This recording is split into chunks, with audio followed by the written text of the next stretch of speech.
welcome to Out of Bounds. How's it going? My name is Kungfufruitcup, and if you are just joining us for the first time, welcome, welcome, welcome. Hope you enjoyed Awfully Silly. What a wonderful show. This show, by the way, is all about glitches. We love seeing glitches being broken down, explained, getting the history of, getting the strats, getting all the setup, about all kinds of speedrun or glitch-heavy speedruns. So that's what we like to do here. So I bring on runners who are top in their game and love to talk about their runs. And so today we have on one of our former guests. This is Catalyst, who has a lot of experience in the Souls games, FromSoft games, etc. So how's it going, Kat? Welcome back. Yeah, thank you. Thank you for having me. Yeah, it's going all right. I mean, besides the fact that it's 4:30 in the morning again, as usual. Yeah, I'm doing pretty good. I'm excited to do the show. Yes, well, it's so nice to have you back. Thank you so much for being awake in the middle of the night for you. I know you've got a lot going on. Much, much appreciated. But so excited to see you come on. And we're going to break down Elden Ring today. So we're going to be running through Elden Ring, or Kat is going to be running through and breaking stuff down. Kind of like it was described to me as a glitchless run with glitches. And but also some all remembrances. So it's going to be like a whole variety for us to see, which is going to be really fun. And since we are starting a little on the later side, I just think we should hop into it and then we can chat from there. So I'm going to let you take it away. You can give us a countdown, start to explain things. And if anybody in chat has any questions as we go along, feel free to ask. I can also help relay questions. You know me, I am here to just kind of be the peanut gallery, check things out, and absorb all of this awesome glitchy information. Yeah, sounds good. Awesome. So, yeah, basically what I'm going to be doing is something I haven't really done before, so maybe some wild stuff will happen. I don't know, but I guess that's going to just make it more fun.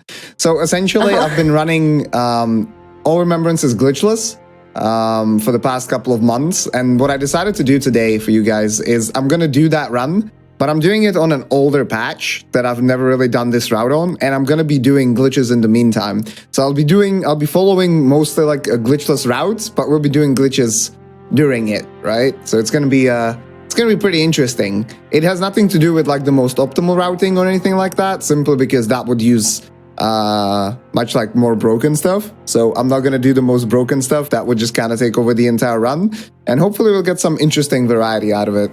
Yeah, I'm gonna start as Samurai. That's the starting class. The reason I want to start as Samurai is to have the Uchi in my inventory, which is a bleeding weapon, and also a bow. That's pretty neat too.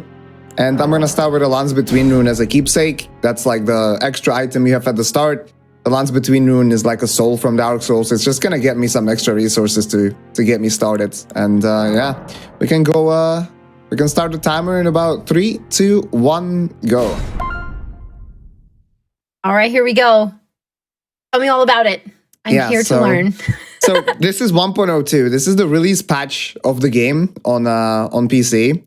So we're gonna start the game with some very exciting stuff, and that is a 16-second black screen, because this patch for some reason has it at the very beginning. So you skip the first cutscene, and then yeah, we wait until we spawn. Oh my gosh! There okay. you go. All right, so you pick up the first item there. Otherwise, these doors are not gonna open. And somehow I see I already equipped the wrong thing. That's fine though. Okay. Yeah, so normally you're supposed to fight the first boss, and they're expecting you to probably die. If you don't, you just kind of fall to your death anyways to spawn like in the first area of the game. So what I can do is I can just jump off like this and die as the boss spawns, and this is like the fastest way to get to the starting section. Because they'll make you anyway, so why not just exactly off at the right time? Awesome.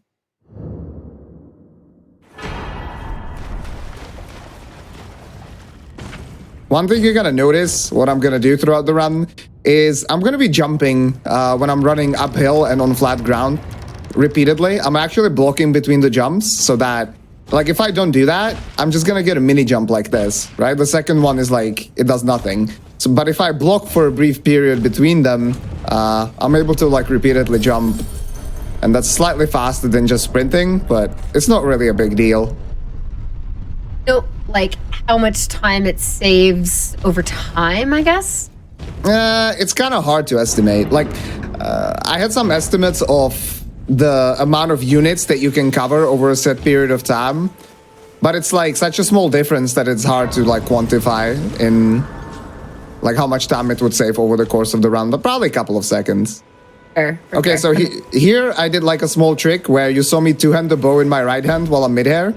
That allows me, if I time it correctly, that allows me to skip the fall animation from pretty much any fall, right? So you do not stagger upon landing. You're gonna see that throughout the run a little bit as well.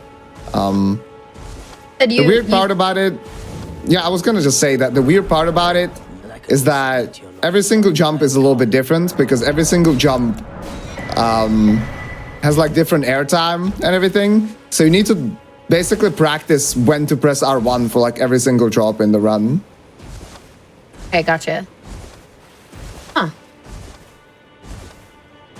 So we visited Calais there. I bought some stuff. I bought some throwing daggers that I'll need throughout the run, maybe. I bought pots to craft some sleeping pots later on. Again, I might not really need them, but just in case. And I bought a crafting kit as well that allows me to just craft stuff. So I can craft the sleep pots if needed.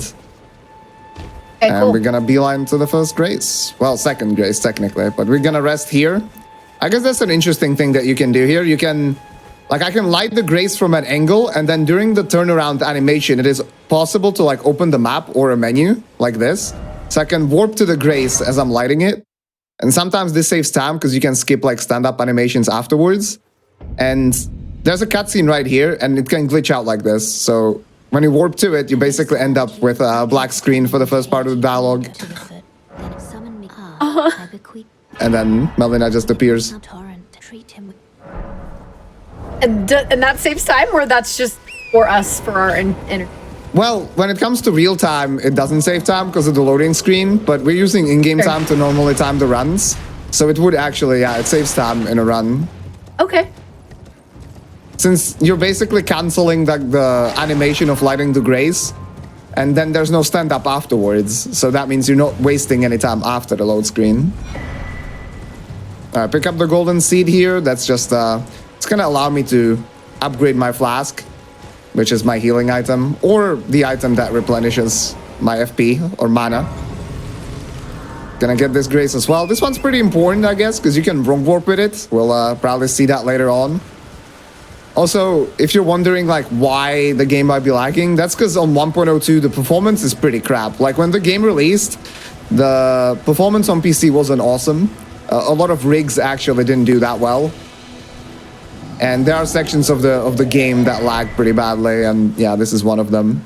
They improved the performance with subsequent patches, fortunately, though. Okay, but you're still on this patch, even with the lagging. There, help make it faster. Oh yeah, absolutely. Like this is the worst part, basically. The fastest patch. I mean, the fastest patch is not necessarily the most fun to play. So Elden Ring is in a weird place. But theoretically, for now, the fastest patch is also like the worst performance-wise and quality of life-wise and stuff like that. Gotcha. So I'm doing some setup here. I'm gonna kill this knight, pick up the Ash of War Golden Vow, and here's a cool little skip that I can do. Instead of running around, I can jump down and land on this piece of rocks. You saw I took damage, so that interrupted my fall, and I can just jump down like this. Otherwise, I would have to like. Otherwise, I would have to go around the cliff basically, and it would take a little bit longer. Because it'd be too far of a fall. Oh yeah, absolutely. That's why I need to land on the rock. The Ash of War that we got, that allows me to get some extra damage and defense. I mean, it's mostly for the damage that I'll be buffing up. Okay, buy this pickled turtleneck. This is like an item that I'll use at the very end of the run, pretty much. What it allows me to do is get some extra stamina regeneration, which will be neat in one of the boss fights. Okay, cool. Because you need, you know, just at least one piece of stamina to perform any action. And by getting faster regen, I can attack a little bit more, get extra DPS. So doing some more picking up here. There are some runes here. Again, these are gonna allow me to get some resources to level up stuff. Pick up this cookbook. That cookbook allows me to craft the sleep pots that allow me to put enemies to sleep. Albeit, like I said, we might not need it. We'll see. And then I'm gonna continue again to the third Church of Marika here. I'm gonna get this Grace as well. I'm gonna come back later for a boss here. And then we're gonna head over to Kalid's to pick up some buffs as well. So what's progression to get like the first, I don't know, main glitch or go off? Well, it's not gonna take that long, I suppose. Basically, I'm gonna do the setup, and then yeah, I'll be heading over. Like the problem with Elden Ring generally is that the setup times are pretty long before things start happening, simply because the game is so big and open. So you can like run around, and it is worth it to just collect things early on and fight things later when you're stronger, right? So yeah, it's there's quite a bit of traversal at the start. I think that makes sense, and I think it's good. I mean, it makes the payoff worth it later. Not only is it probably more satisfying, but also like if it's going to help, run be more consistent. Well, obviously, but the issue is that if you reset, like you're going to be running around for close to 20 minutes, so that's not great usually. Oh, very true. So you really, yeah. All right, so we are in Kalid here. I'm going to take this Grace as well because I want to pick up 2 things here, pretty much. So I'm going to get this one as well. And first, I'll head off in the Fort Gale direction down south, where we're going to be getting an Ash of War. That's going to allow me to stagger enemies. Oh, my horse took damage, but he's not quite dead yet. That's neat. kill your horse? Yeah, I can just use the regular flask, or you can actually feed him berries. Okay, so here's this beetle. Flame of the Red Mains, that's gonna go onto one of my weapons, and it's gonna allow me to, stagger enemies pretty quickly, hopefully.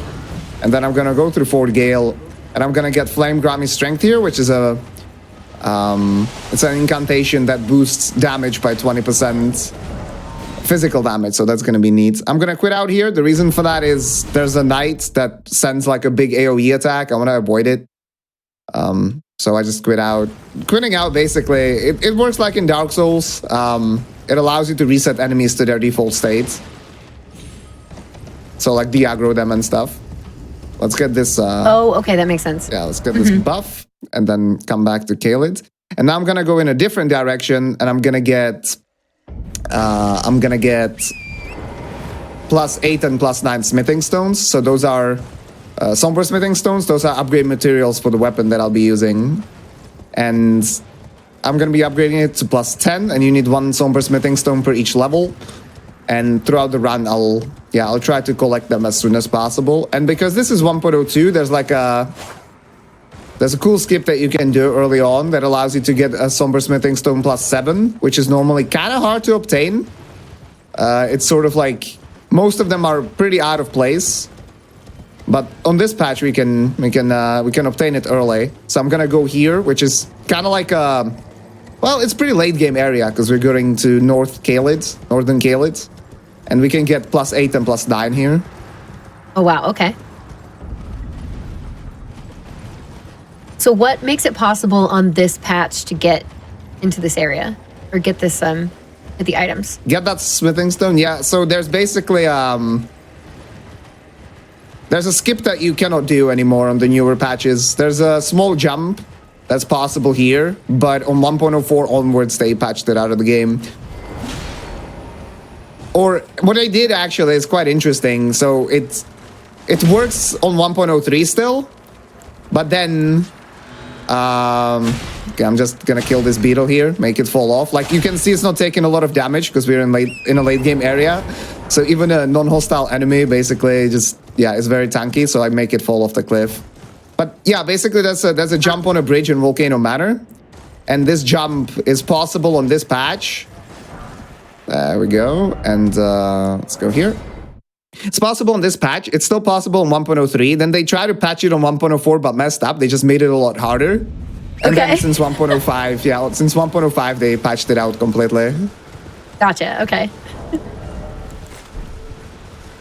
Okay, so I got the +8 and +9, and now we're gonna skip past the first big legacy dungeon, which is the Stormwell Castle. That's kind of like the closed off spaces, kind of like the Dark Souls-like areas. I'm gonna pick up some mushrooms here, and then I'm gonna head over to this broken bridge. And there's a jump that I can do on the left side to get around, or I can also do the Pegasus glitch. So this is like the first big glitch happening. I jump off the horse and I quit out, and as that happens, I basically quit out late enough that the game registers me being off the horse, but early enough that he doesn't despawn yet. So when I quit out, he just stands here like this. And what I can do is I can walk off a cliff as that happens and quit out again. And if I do the setup correctly, I'm going to load into the game and the horse is going to fall off the cliff. So he's fine, you know, I swear. Okay, never mind. He actually killed me. That's pretty unlucky. Yeah, that can sometimes happen. We can try that again. Yeah, so... yeah, I was like, how do you set that up then again? Yeah, so this time it was actually the horse doing the Pegasus glitch to me, clearly. He threw me off the cliff. But the reason you want to throw the horse off the cliff is essentially on this patch, up until 1.04 as well, if the horse dies through falling through a kill box, which is essentially just a plane that reduces the player's health bar to 0, you can respawn the horse at that point, and he's gonna be glitched for some reason. Like he ends up, well, for some reason. The thing is, any entity that goes through a kill box has its gravity disabled, right? So I think you're probably getting a good idea of what I'm getting at this point. But the thing with the horse is that you can respawn him if he dies. So you can disable his gravity by eating him off the cliff, and then you can respawn him afterwards, and you can, you can fly. No gravity horse. Yeah, exactly. So let's try this again. Yeah. Okay. When you say Pegasus horse, like, I kind of get it. Yeah. So now we're gonna respawn him. And yeah, as you can see, we're kind of chilling. Oh my gosh! So with the timing on that, it's just kind of as you're jumping off. Like how big is the window that you have to like make sure that you are setting it up correctly? Right. Yeah. It's the time frame is not very precise. Like you have to quit out kind of fast, but at the same time, if you quit out too fast, it's like way too early for the game to register that you jumped off the horse. Right? So it's not super precise. You just need to be able to quit out well. So you just need to practice those inputs. Okay, gotcha. Nice. So now that you're back on solid ground, does the horse have gravity again? Does it like refine it, or no, still? I'm still flying. The thing is, we're gonna have some time to explain things now, because I'll be getting an item that I need for later. But essentially, the thing is that, as you can see, the horse is just gonna keep the no gravity until I go through a loading screen. Okay, that's what I was wondering next. Yeah, also, here's a balloon. Probably didn't expect to get yeeted off a flying horse, but there you go.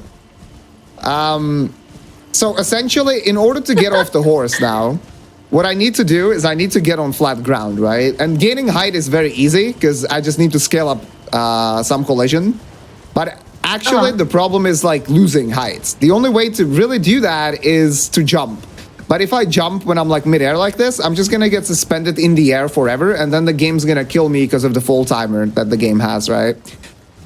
So what I need to make sure is that I'm always close to solid ground if I want to get off the horse, and like jump as I'm close to the solid ground. Okay, gotcha. That's the only way to kind of get off, yeah. So now I'm heading towards this. I'm heading towards this tower because there's a Curse Mark of Death. It's an item that I need later on to kill a Remembrance boss. Obviously, the plan is to do all Remembrances, but we might just be messing around and not like do that in the end. However, in order to get to 40 sacks later, there's a quest item essentially that I need here, and this is probably like the perfect time to get it. There's a quest line connected to it normally that you have to do, but this way I don't have to do it, which is neat. Nice. Okay. Because the item, like, you're supposed to only get it once you get through a certain part of the quest, right? You get access to it. Of course. But the item is spawned there the entire time, so I can just run there. That's very helpful. Hey, anytime we can skip anything to grab an item, especially like you said, since it's a lot of like setup, making sure you have all the items you need for later on. That's right, yeah. This right here, quintessential to the show. Yeah, I haven't done this in a while, so hopefully it'll be fine. There's I I had to touch like a specific part of the bridge to load this part. There we go. And now I can start scaling up this mountain. Oh my gosh, I love that. What a weird plane. Yeah, it's like I said, it's very easy to be gaining heights with this glitch. So even like a little bit of vertical collision that you can kind of scale on, like this, slide on, is going to allow you to gain height. Can you do it with like walls that go straight up, or is it just these kind of like slight angles? It has to be a slight angle, yeah. Okay, that's what I figured, but Okay, so now I need to make sure to not get too high. Otherwise, I won't be able to like jump on the ground, but that's perfect. Jump on this railing, jump off, and plop. So now we are here. Normally, in a lot of areas, a lot of like dungeons of the game, you're not supposed to be able to ride the horse. But the thing is, because the game never considers you to be on the horse, technically, I can just get on the horse even here in this area where I'm not supposed to be on it. So that's kind of funny. And then I can activate the elevator and stuff. There's no loading screen yet. Yeah, that's right. So I'm still like, I keep the no gravity horse, basically. Magic horse. We love a magic horse. Yeah, right along elevator. After this, I'm gonna go back to the last grace that I took, and we're gonna be progressing towards the Raya Lucaria Academy. The reason we want to do that is because the goal right now is to basically get to Volcano as soon as possible, which is kind of like yeah, like mid-game area, essentially, and it's gonna allow me to get the weapon that I need. And the fastest way to get there, there's the curse mark. The fastest way to get there is to use like a little Easter egg in Raya Lucaria, basically, where you can get transported there. So now we went through the loading screen. Now our horse is back to normal. Back to normal. Yeah.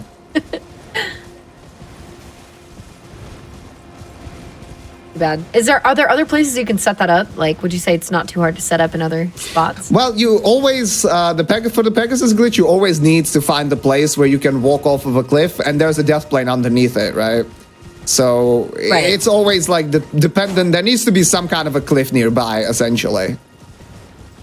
But yeah, I mean, I feel like that exists in multiple spots around this map. That's true. At the same time, like, not every single spot is going to allow you to yeet off the horse, right? There needs to be, like, enough space, essentially, for your character to stay on and the horse to fall off. Like you saw the first time, I fell off instead. That can happen, like, very frequently if the setup isn't really, like, done well. Gotcha. Okay. So I have to open the academy now, so I'm just going to do a small detour to... pick up the key item to be able to do that. I'm also gonna go to the temple quarter here. I'm gonna get this grace for later, because I can come back later and go to a different boss from there. So we kind of went from the beginning, and you said close to like a later game, like late game, and then now we're back to the middle. Yeah, pretty much. Now we're like in the second kind of big world that you're supposed to be in. This is Liurnia. And even for that, like, we're, you know, under-leveled and stuff, but yeah, it's not really that big of a deal, because you don't really have to fight anything here. So let me get the temple quarter grace. And now I can... There's a dragon here, but let's see if I can do this properly. I can kind of go around, hopefully, and aggro him later, so I can just warp away with the key item before the dragon spawns or wakes up. He's not a good guardian. Yeah, it's gotta be fast. There you go. Yeah. And now I picked up the item. I also picked up kukri, which are throwing daggers, kind of, that I can use. Well, to bait enemies mostly. They like hear the sound and you can kind of distract them. So we'll be using that in a second. Okay. Yeah, these loading screens are also a little bit longer on the old patch, but it's not a big deal. So now through here, this is like the second legacy dungeon, essentially. We'll be coming back later to kill the bosses here with more ease, since we'll have more power. Don't want to do that early on.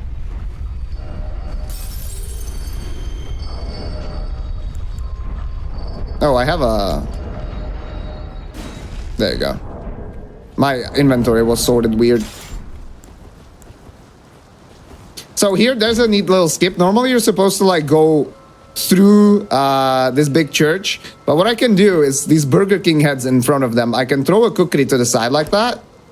They should get aggroed, right? They try to investigate it, and in the meantime, I can set up a neat little skip here. It doesn't save that much time, but it's cool. And I can do parkour like this. And then you would come out of like that way, but instead I can just jump through. That's handy. And now the goal here is essentially we're gonna get the Grace here in the schoolroom. So like I said, I can come back later, and then we're gonna go down a water wheel, and there's a Virgin Abductor NPC, basically an enemy. I'm gonna quit out here to get rid of the enemies as well. And with that, we can get trapped, hopefully. And if you get trapped and killed while you're grabbed, you're gonna be transported to the Volcano Manor Legacy Dungeon, which is the area that I want to go to. Okay. Makes sense. But you got the... Did you pick up the Grace? I didn't see it. Not yet, not yet. We're gonna do that now. Oh, okay. Also popping runes while I'm on the elevator. While we are waiting, because I'll go to the Roundtable Hold as well, which is kind of like the hub area of the game. And I'll be buying some items there and stuff. Okay, here we go. So here's the Grace. I'm gonna rest. Melina is gonna show up again, take me to Roundtable. So funnily enough, there are actually 2 resting animations. We got the good one. 2 resting animations at the Grace. And if you get the bad one, like I'm gonna give Melina my hand now, right? Like this. And the thing is that it basically connects seamlessly only to one of those animations. So if you get bad RNG and you get the bad resting animation, the game first has to switch to the other resting animation and then give Melina your hand. And it loses like 3 seconds. It's kind of wild. Oh, okay. I see. Okay, so you got the optimal one. Yeah, saved 3 seconds. Feels good. All right. In a show where we don't care about that.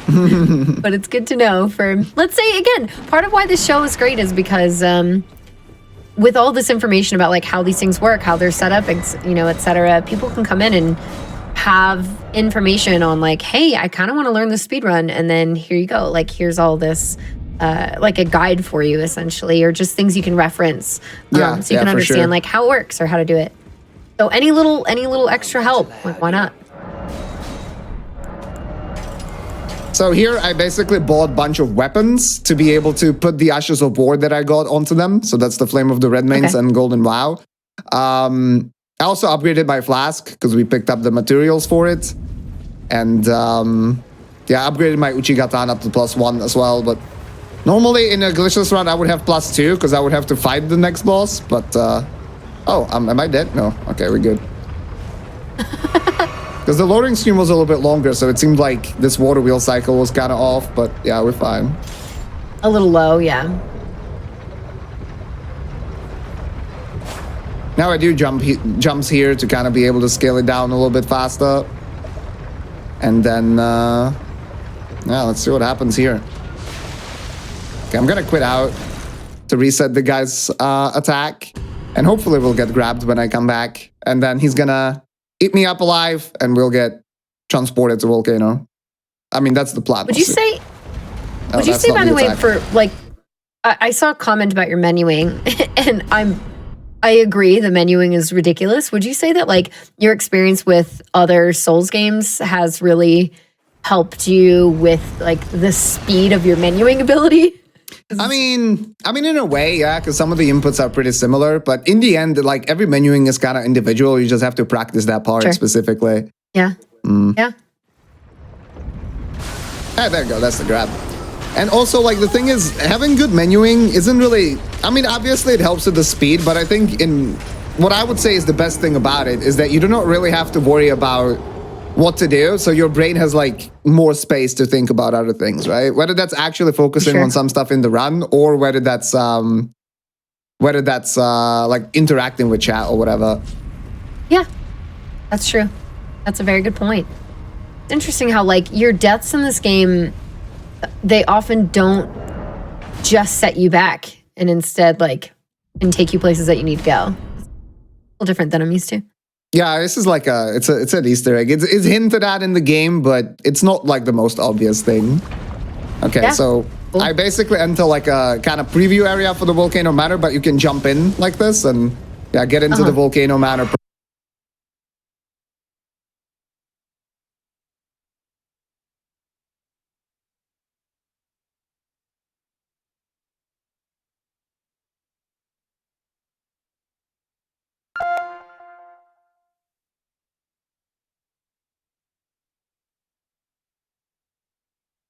All right. Well, just needed to double check on that, but give us just a moment, chat. We are looking into the run. Don't you all worry. I know we need to understand what's happening in this volcano-y area. Hang tight, everyone. Hang tight. We'll be right.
Okay, we have figured things out. Don't worry.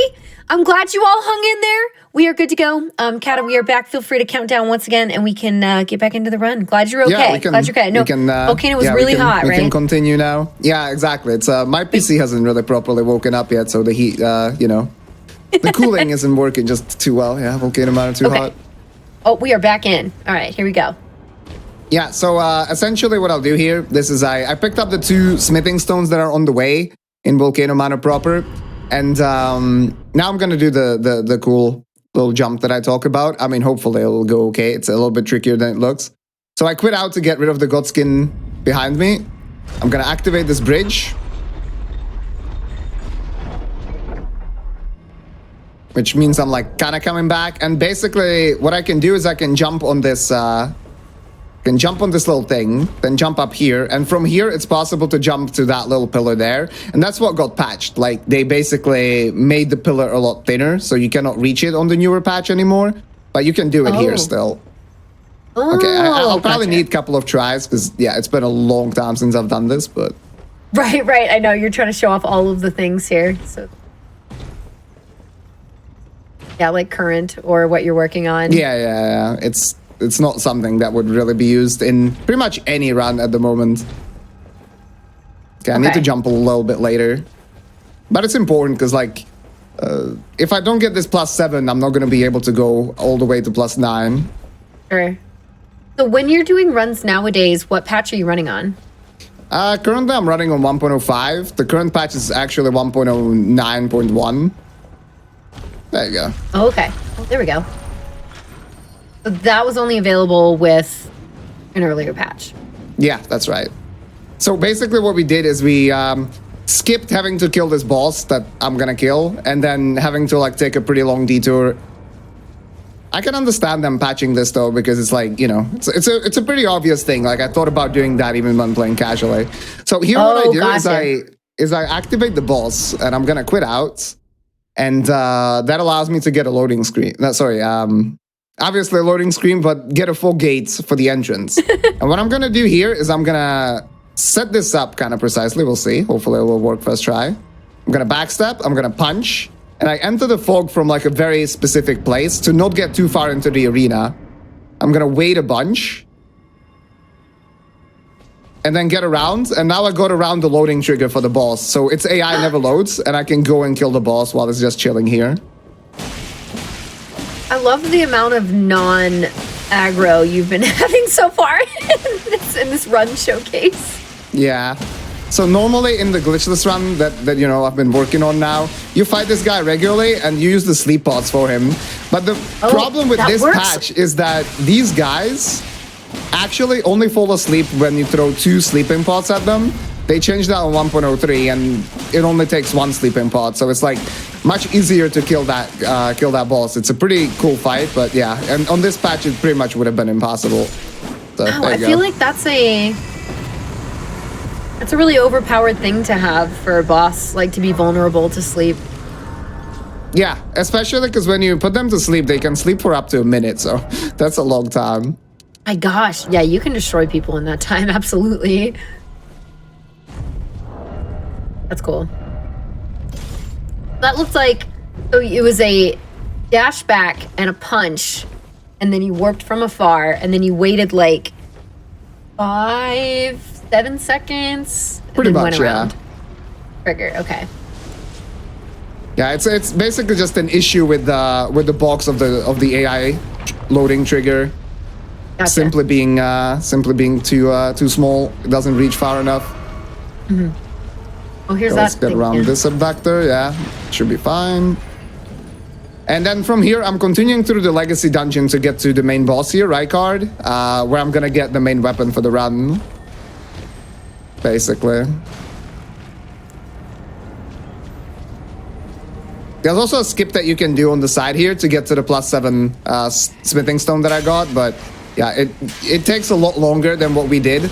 Because you have to essentially, like, come back. It's not possible to drop down, get the +7, and come back here. You have to use, like, a shortcut and stuff. And that takes forever. Okay, we're gonna quit out here as well to get rid of the enemies.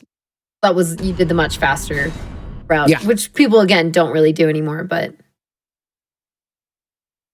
You also saw me, like, jump up the lava and everything. It's just, that was just a small shortcut. Instead of running around, you can kind of step up through the lava. And I use the dagger that I have to just...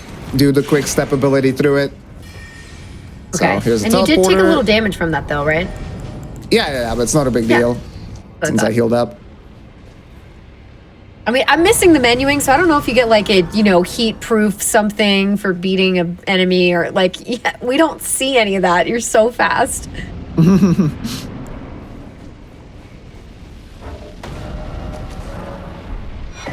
So that's the weapon. Yeah, exactly. I entered the boss fight and like I could go and fight him now, but what I can also do is I can just peace out and go upgrade the weapon first and then come back when I have it upgraded. So that's what we're gonna do now. So I jump down here, just some neat parkour, and then I'm gonna, well, first of all, I'm gonna drop the shield that we got because I don't need it. Then I'm gonna equip all the weapons that I'll be using. I have to unequip my helmet, otherwise I would be too heavy. Too much stuff equipped. Right, of course. And then here's another small teleporter. This one takes us to Ichi, the blacksmith. The good thing with Ichi is not only can he upgrade my weapons, but he has 1 to 2 level 4 somber smithing stones. So I can get 1, 2, 3, 4 from this guy. And we picked up 5, 6, 7 in Volcano Manor, and we got the 8, 9 in Kaled. So I'm gonna have all the way Serpent Hunt to +9, like very early on, which is gonna be a lot of damage. That's really cool. Yeah, I mean, we have seen you pick up the others, so ready to go.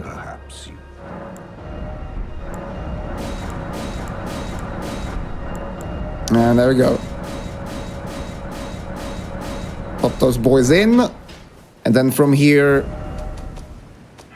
let's go back to Rykard. I'm gonna spend the rest of the runes on strength now. I didn't know how many I would have left, because normally I only upgrade to +6 here, since the +7 smithing stone isn't available. Mm-hmm. Okay, missing like 3 levels. That's not a problem at all. And yeah, now we're gonna fight Rackards. The best DPS that I can do is basically using like shield pokes.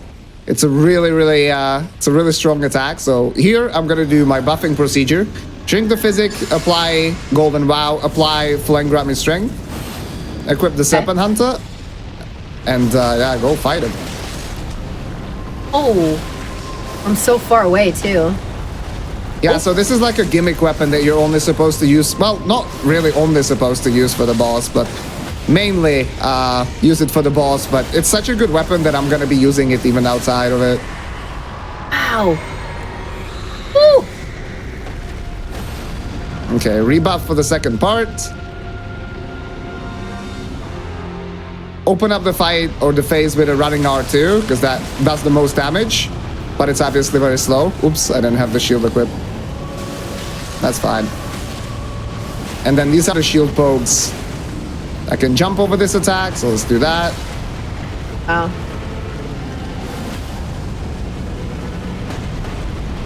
Now we have the exploding skull line floating around. Hopefully it's not gonna wreck me. Because obviously I have like no defensive stats or anything, so I can die in like one hit if I'm unlucky. Yeah, I was gonna say, like, you're a glass cannon right now.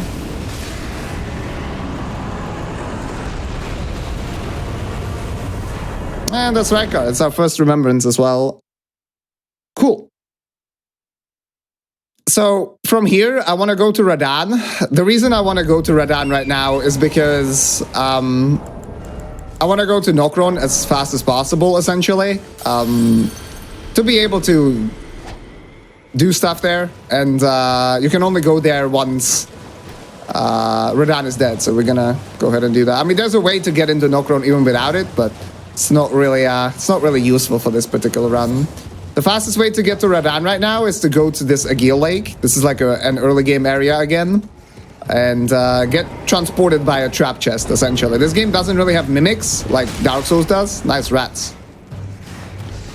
But it does have these chests that spawn this cloud, and that cloud can like transport you elsewhere. So I'm gonna use that. And now we have the longest loading screen in the game. I don't know why this one is so long. Like, it takes you to a pretty far away place, but it's not the only trap chest in the game, and the other ones do not take that long, so. Gotcha. Yeah. We do have a question while it's loading.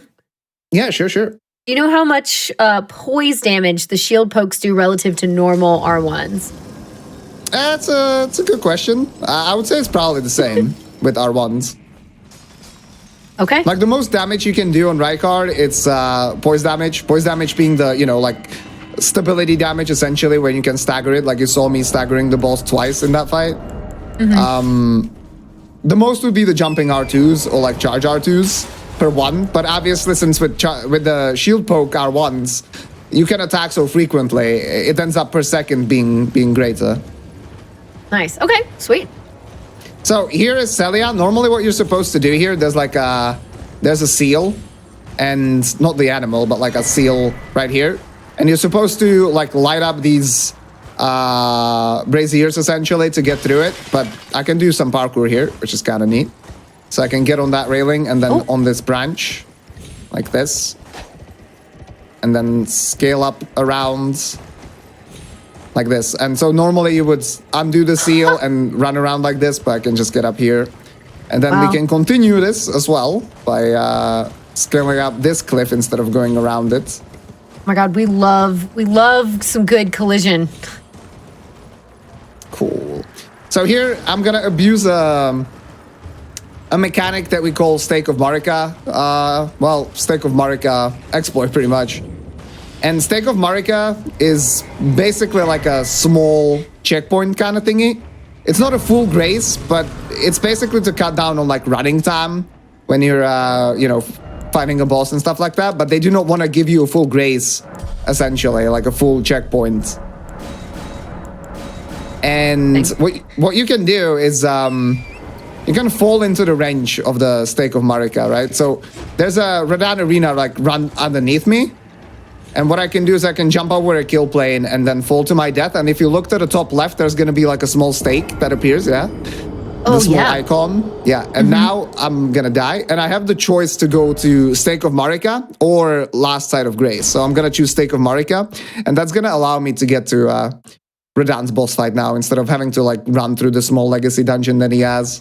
See, like I spawned in a very different place. Like that right there is kind of where we jumped from, and I spawned all the way here. Oh, wow. Okay, yeah, you're on the opposite side.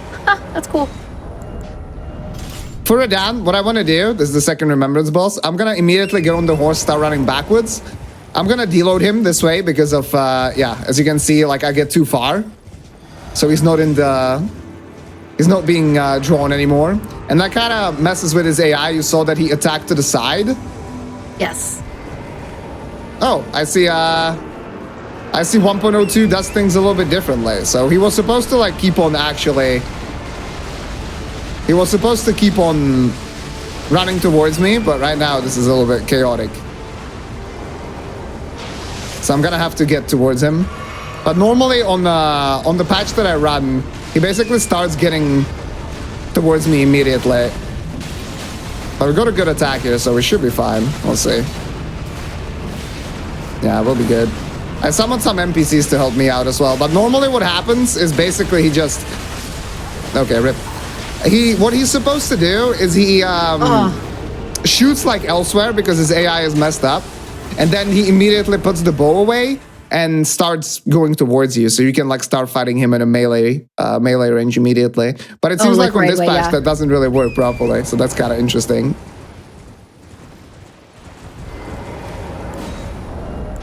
Well, there we go. Learn something new. Yeah. Let's do this again. Yeah, that is something that I was told before we started today, on like the show today. I was like, Kat was like, we're on this older patch, so we'll see if anything weird happens or if anything else breaks. Yeah, they made changes to this guy. So see, he like put away his bow to go towards me, but then he equips the bow again, which he doesn't do on like the newer patch. Yeah. Oh, you're much closer now already? Oh. Ow. Okay. Ow. Well, I guess what I'm gonna do is I'm just gonna go towards him, I think. Okay. We'll figure it out. It's not really a problem. We'll figure it out. We've got some time.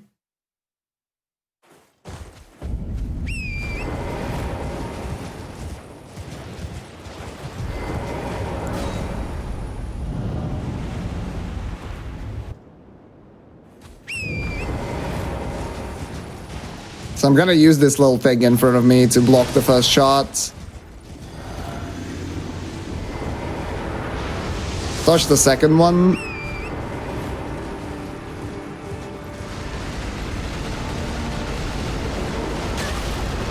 Don't get me. Should be good. This should block that one, yeah.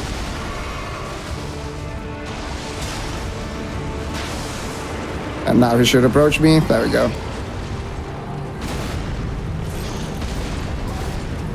Okay, so now I'm not buffed, but because I have +9, I'm doing very good damage anyways. So we should hopefully be fine. He should start transitioning to like phase 1.5 now.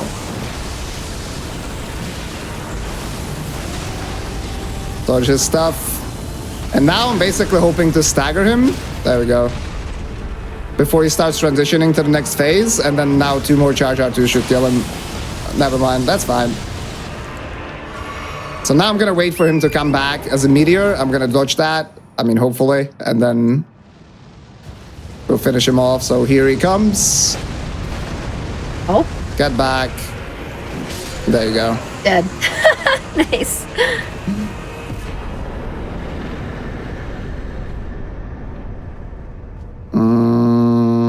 Where's the Grace gonna spawn?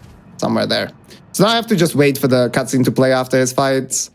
And I'm basically trapped here. Like I have to rest at this Grace, or at least light it before it's gonna allow me to warp away. So I'll do that from an angle again to be able to warp away while I'm lighting it. And we'll carry on. There we go. Yeah, interesting. I didn't realize that that technique doesn't actually work on this patch. Like they tinkered with the fight a bunch because he was essentially he was pretty strong on this patch. They didn't change that much. They basically, like his orb arrow attack hit you both, like it hit you twice. It could hit you with the AoE while hitting you with the arrow itself, so it kind of dealt like double damage essentially. They tinkered with that a bunch. So I guess the AI that they changed somehow like affected the start of the fight as well. Gotcha. So now we came back to this area that we were in earlier, and what we're gonna do is pick up a talisman. Talismans are, you know, like the equivalent of the rings here. I also pick up another thing that I can put in my physic in the small buffing potion that I use. That one's gonna buff my charge attacks. That's what's really OP about this weapon, is its multiplier on the charge R2 attack. Like for some reason, this has it like much higher than the rest of the great spears. And here's a little trick I can do. Instead of just opening the chest normally, I can jump on it like this, and then I can press open when I'm standing on it, and it's gonna push me off and cancel the opening animation like this, so I can pick up the item instantly, basically. Oh, that's nice. It's just a little bit of time, but yeah. Time save is time save. Then I quit out to de-aggro the bear that's outside that we aggroed while I was getting in, and now I'm gonna head over to Nokron. This is like, this hole here is not normally here at the start. That's the reason you need to kill Radahn, because there's a meteorite that drops and it creates this hole that allows you to get to the Eternal City. But there's a wrong warp glitch that you can do to get to Nokron earlier. I just don't really know how I would route things if I did it, so I didn't do it this run. But we'll see the wrong warp later. Ready for the wrong warp? Okay, let me re-equip some stuff real quick. And let's get down here.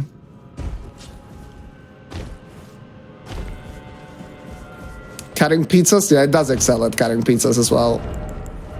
I haven't done that in a while, so we'll see. Maybe at some point I can show off the pizza swap glitch as well that I showed off at GDQ last year. But we'll see. I haven't done it in a long time. And you need to have your inventory sorted in a way as well. So maybe I'll do it like at the very end or something. We'll see. Oh, that guy just yeeted himself off the cliff. Oops. He saw your weapon and was like, I'm good. Yeah. So it's upgraded to +9 already. Just peaced out. Yeah.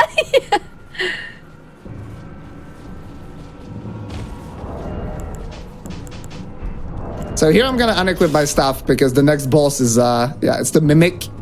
And the Mimic essentially completely is gonna copy your build and everything. But if I unequip my armor before I enter the fight, it's gonna be much squishier. So I'm gonna be able to kill it fast, hopefully. Can you re-equip once you're in? Yeah, once the enemy spawns, then you can re-equip. But I'm hopefully not gonna need armor for this fight anyways. Okay, that's fair. But it won't like copy your weapon at the level it's at? It will. Oh. But it shouldn't have a chance to fight back, hopefully. That's fair. But yeah, it basically copies everything. So I'm gonna enter the fight, I'm gonna buff up, and then I'm hopefully gonna time my first attack properly.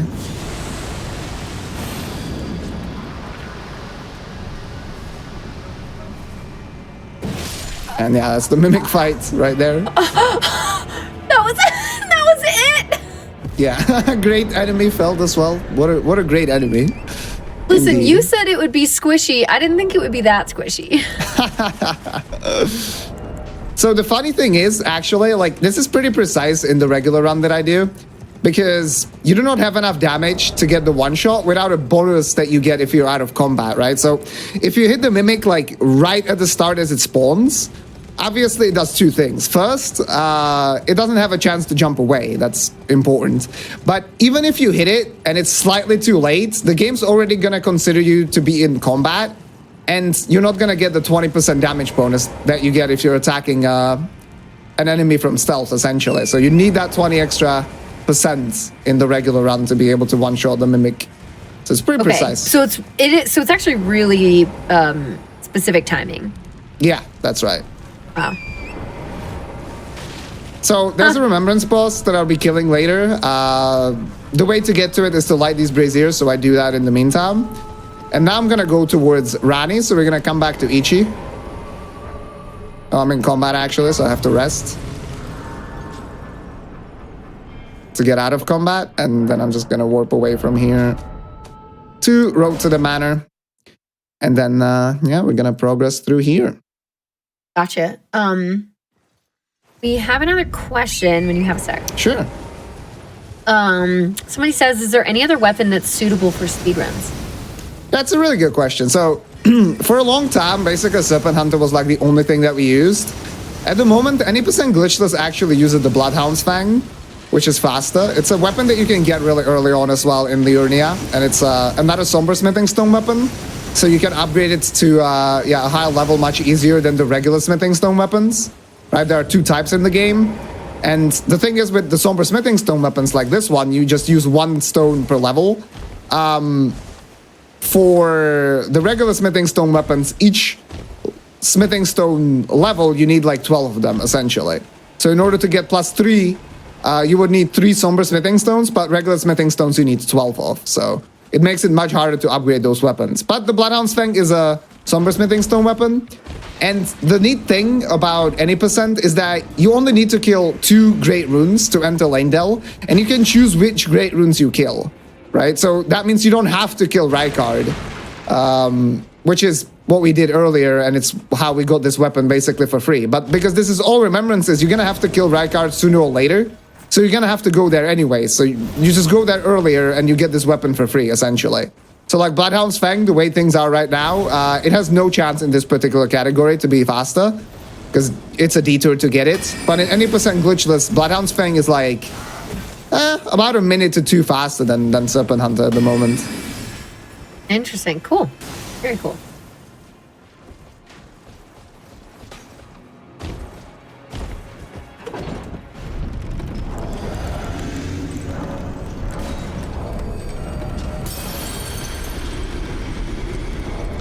All right, so here I'm going to be continuing towards, well, Loretta from AliExpress, as I call it. It's a boss that we're probably going to be fighting later in the run as well, but this is like its spirit version, essentially, and it's pretty weak. Again, this is because we already have a +9 and all the different buffs that I'm stacking as well. So it's, yeah, we deal quite a bit of damage at this point. But we're still squishy. Yes. Like, you see my health bar is still really, really tiny in the top left. Yes. Yeah, squish is a good way to put it, or I don't know. I like the terminology here. So as you're moving along, like, what's another, I don't know, maybe like a tip or something that you could recommend for people who are like, okay, I'm trying to learn the glitches, but you know, I need to make sure I get past. That was nice. Oh my gosh. Huh? There's the stagger and there's the kill. Sorry, could you repeat the question? Yeah, I was gonna just restart. I got distracted myself. But like as you're going along, there's a lot of enemies you're able to kind of like, I guess you can predict things. Maybe it's just memorization, but I don't know if there's anything else you could add to like not only getting from point A to point B, but like how to make sure you're not getting hit, especially in harder areas since you're so, as you like to put it, squishy. Yeah, so this is it's kind of not that difficult in this game, to be honest, because in Dark Souls you have to be wary of that like quite often. But as you can see, like I just ran past the boss and like I didn't do anything. I just ran. Yeah, I just ran through a dragon and I'm gonna peace out, right? That's the thing. Like in this game, since you can run around on the horse a lot, like traversal is pretty easy. Like the enemies are not really gonna catch up to you, right? Most of the time. So it's not really that big of a deal. And in areas where you're not on the horse, essentially, you have jump. And that way you can just kind of get around pretty fast. The enemies are not really good at catching up. So, yeah, traversal, unlike in Dark Souls, it's not that difficult. You don't have to be dodging as many enemies. Like when I ran through Volcano Manor, I had to dodge a couple of things, right? But it wasn't that big of a deal. I don't know what it since I asked. I resigned. Also, this is like, it's kind of weird that you can get on the horse here, but yeah, you can run around on the horse normally here. About that. Okay, so I'm gonna finally put some points into vigor here. Not that many though. It's not gonna be that strong, but Fair. Mix the rest of my physic. Cannot warp right now. Maybe I need to quit out. Do I need to get this item? Technically, I don't, because I already got the curse mark. Now that I think about it. I guess I could just... Well, I'm going to get it anyway, because there's a skip that I can do, so I'll show that off. Oh, did I not finish talking to Rani properly? Interesting. Okay, let's see.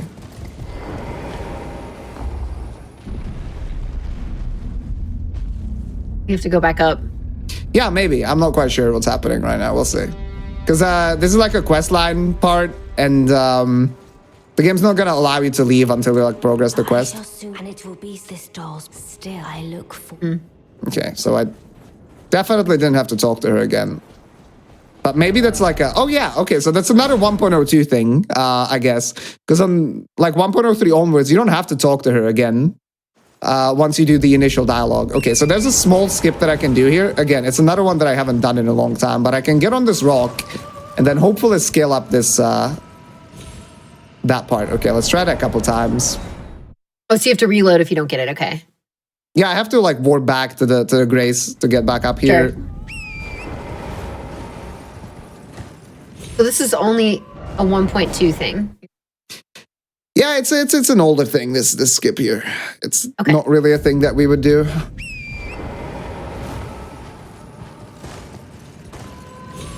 There we go, like this. So what you're using is, you know, like developers when they're making games, they're trying to make it like as smooth to play as possible. And so, for example, when you get really close to like a platform that you can land on, they're gonna give you like a small little boost to get up on top of it. And that's basically what I was able to abuse there.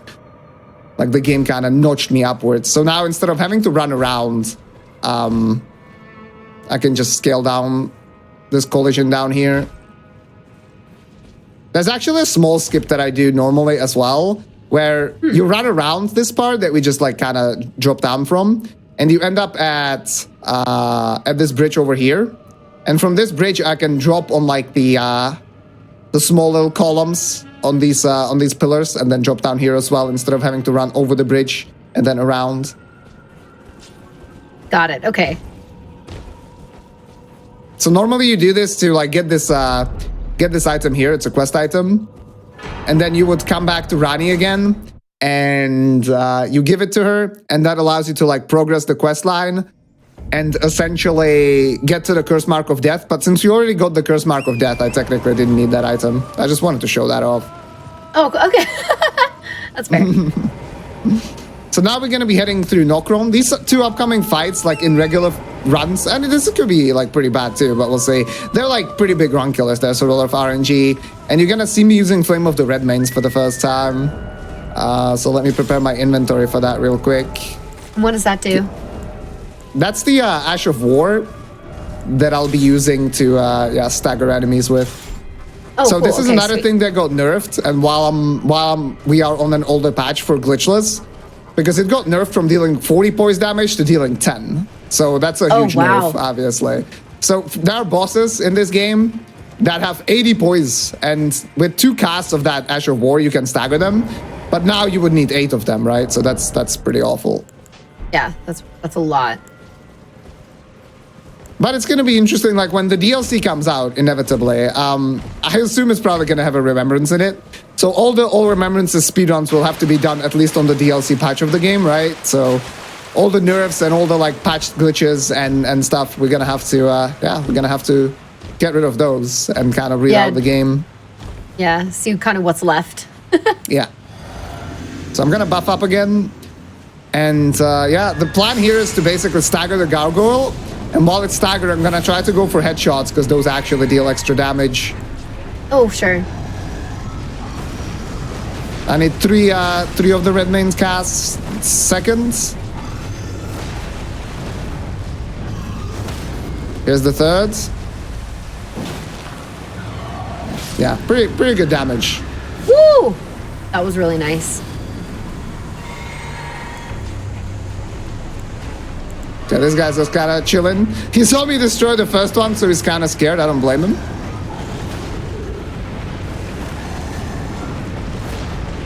My second cast. And a third.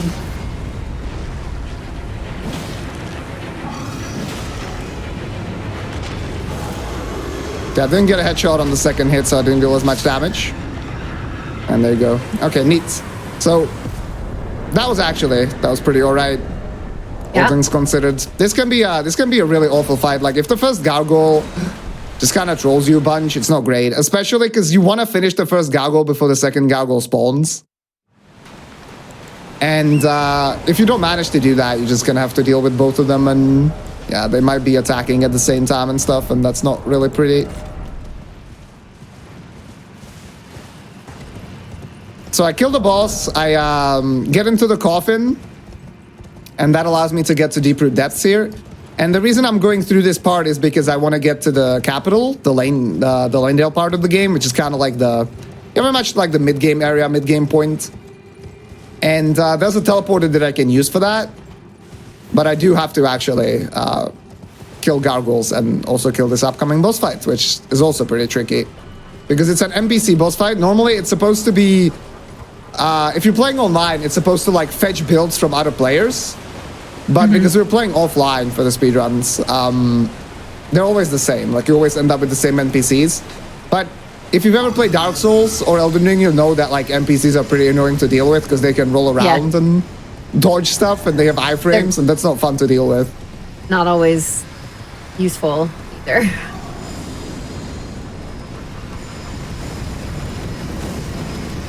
So I'm gonna rest at this grace to replenish my resources, my buffs and stuff. I'm thinking I should probably level a little bit of mind at some point as well. Simply because to get more FP, because on 1.02, like what they changed is the fact that in early like levels of mind, so you can level up the stat mind and you get extra mana essentially, right? And on 1.02, you got less mana for the first couple of levels. So as a starting class, a samurai starting class, I actually have less FP than I would have on like later patches, which might mess with some of the setups. Like I might not be able to rebuff properly here, we'll see.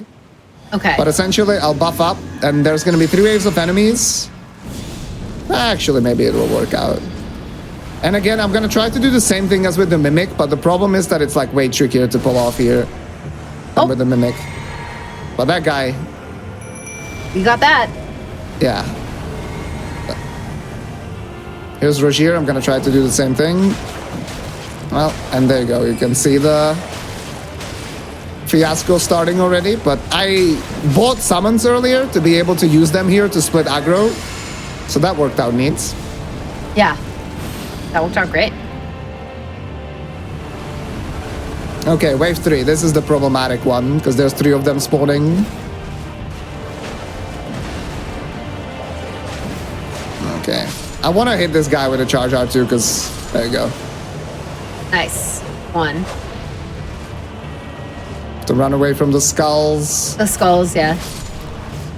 Nice. Okay, I got blocked by the corpse of the second dude. And hopefully I'll be able to loop this guy. Well, not yet. Okay, I'm gonna heal up again to just play it as safe as possible. More skulls.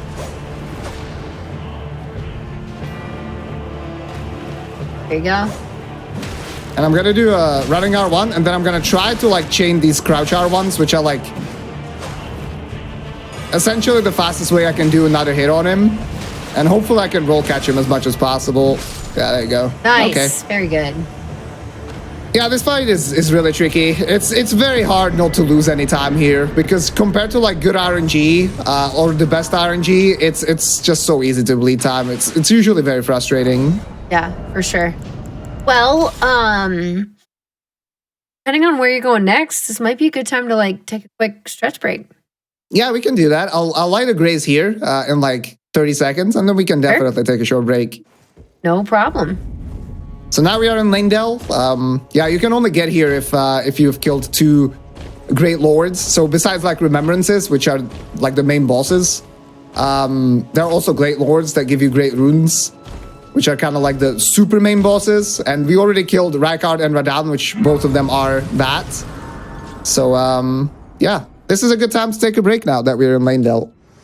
Perfect. Yes, now we have a nice spot to chill. We like taking breaks here on Hotfix. It helps us get up if you need to use the restroom, get some water, things like that. Don't worry, we have plenty more of this run to see. Very, very exciting. This has been cool. It's been really cool. I love watching people especially take difficult games like Souls games or other like intense precision platformers, all kinds of things that you would struggle with casually and just breeze through them. It is such a blast to watch and to learn about. So we will be right back. Don't you all go anywhere unless, you need water. But keep in mind, we do have SGDQ coming up really, really soon. You can always go to gamesdonequick.com for more info. We got like the schedule. It's going to be awesome. Kata has a run in, so you got to make sure you check that out as well. And if you are in the Frame Fatales community, you can submit your games and etc. Now through May 20th. So you can do !FF in chat. To learn more about that, which is exciting. So, of course, I needed to plug that because, it's Frame Fatales. But anyway, yeah, we'll be right back. Hang tight.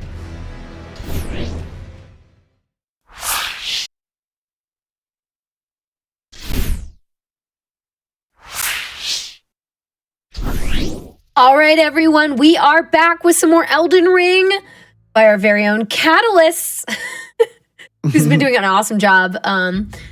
If you have missed it, you need to go back and watch that first hour. Don't worry, all hotfix shows are uploaded to the Games Done Quick YouTube channel, so you can go back and watch after this. But again, we have Kata here showing off the glitches in Elden Ring. We've made progress. We've gone through the beginning area of the game, towards some ending areas of the game, in the middle. We've gone really all over the place, but I know that there's a lot more to see. So go ahead and count down when you're ready, Kata, and you can take it away. Yeah, so we can pretty much start the timer again. So as Fu was saying, we're kind of in the mid-game area right now. It's kind of like the mid-game points. Leyndell, the capital. We're right here. And we need to kill the main boss of this game to progress. So here's a neat little thing as well. So there's a drop that I can do on that little platform underneath. And funnily enough, they patched that as well on 1.06. So when you drop onto it from 1.06 onwards, you just kind of slide down.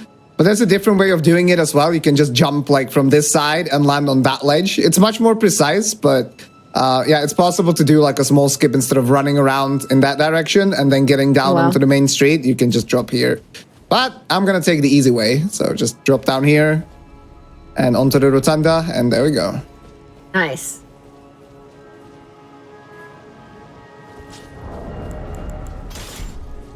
And there's going to be another skip here. You're supposed to go like around to the right side and then scale up that dragon a little bit. You can see like the pathway up there. You're supposed to run up there, but I can do a skip here. It's pretty tricky. It's a lot of parkour where I need to essentially, I was talking about like quality of life things that the developers do. This is another one of those where you can jump off of a platform even, a little bit after you have walked off already. And I'll be abusing that to like get a little bit more distance than you're really supposed to. Oh, cool. Okay. And also, why didn't you get out your horse earlier in this section? So this is one of those sections. You can see that it's like grayed out in the bottom left. It's one of those sections where you cannot get on the horse. Oh, I see. Okay. I figured, but I just wanted to clarify. Yeah, it's a good question, yeah. And then I also saw you quit out to menu to, I assume, despawn that enemy or de-aggro. That's right, yeah. I'm going to do the same thing here to get rid of this kitty. And essentially, there's a broken bridge here that you're not supposed to get across. There's like just a bunch of items to pick up. It's one of those things where you can see like the next area that you're going to go to. So you can try to figure out like, how to get to that item, for example. But there's these pillars on the side here, and we can kind of walk on them. The tricky part about this is that the kill plane underneath us is really high up. So if I fall really fast, I might die. So hopefully that doesn't happen. So let me try this out.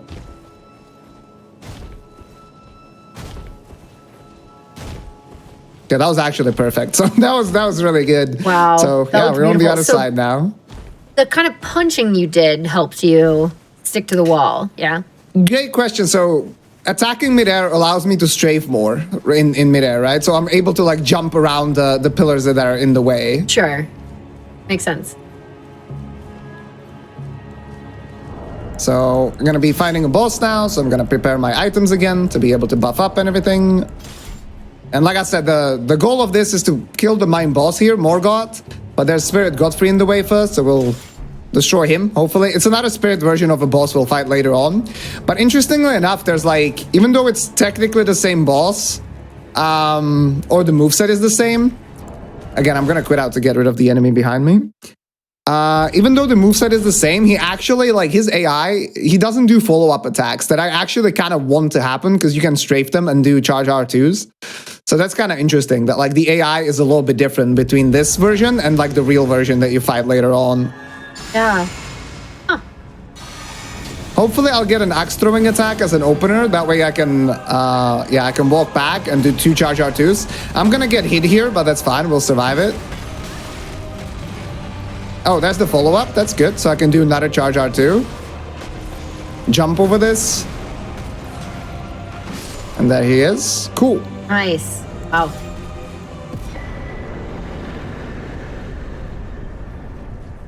And now let's run towards Morgoth. So for Morgoth, we're gonna do another like 1.02 specific thing. There's another AI break that we can do that's not in the game anymore. This one works a little bit differently than the first one though. Essentially, what we're gonna be able to do is just bypass the fog gate completely. And because we don't really go through the fog gate, he's not gonna activate. Again, Not I have to activate, like you'll be able to fight another boss without moving, or yeah, that's the AI break. Yeah. Nice. I have to quit out because there's an enemy that I aggroed behind me, and if there's an enemy nearby, you cannot, sit at a grace, obviously. So Gotcha. there you go. Sit down. And so patched out in later versions, what do you do for this boss? You just have to fight it? Yeah, just fight it normally. I mean, use the Flame of the Redmanes. He's one of those that gets staggered in just 2 Flame of the Redmanes cast. It's a pretty cool fight because you're playing around with essentially with I have to enter the fight first and then quit out, I think, if I remember correctly, to get rid of the cutscene. It's a really cool fight where you're kind of navigating him transitioning to phase 2 and staggering him right before, so you can deal like more damage before he transitions, and then you can finish him off as he transitions. So that's kind of neat. Okay, so I can get on this railing, and I'm trying to jump on this part there, so let's do that. Like this, there we go. Okay. And I'm gonna quit out again. And hopefully, if I did it correctly, I'll be able to just run off the railing before the fog gate spawns properly, and I'll enter the fight that way. Oh, okay, sweet. Like this. Yeah, so you saw that, like, you see how slowly the area is loading, and now we're inside. So we basically get through the loading trigger before, loading trigger for the AI before it loads properly. That's cool. So you're just like, were you holding a direction as it was loading in, so you would start running? Yeah. Okay.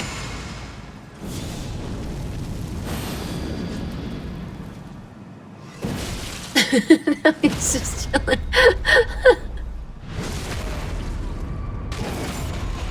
Oh, broke his throne as well. Well, I love how the damage animations, like, they still work just fine. Yeah, and there's Morgoth. All right, so now this is like the last part of the game, essentially. But what happens is you're not able to enter it just yet. So we have to touch the thorns, essentially. It tells us, okay, you cannot enter. And now I can rest at his grace, and that's going to allow us to continue with the gameplay.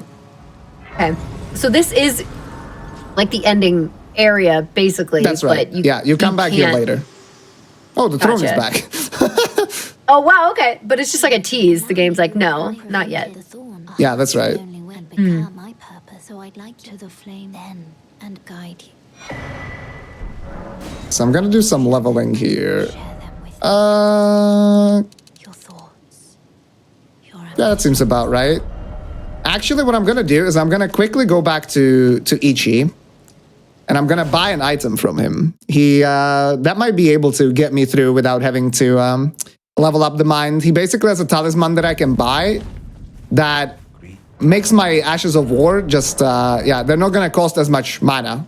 So I think that way we should be able to offset the fact that I have less of it than I would have on the regular patch. Uh-huh.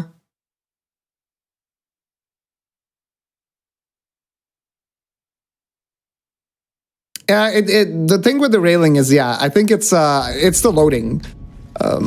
Basically what ends up happening is the game kind of it starts loading the wrong assets in first. Like it's thinking you're standing when you're where you're really not. So it starts loading a different part of the map, and that's why you're able to move around before Interesting. before everything loads, essentially. Yeah, that was a good question.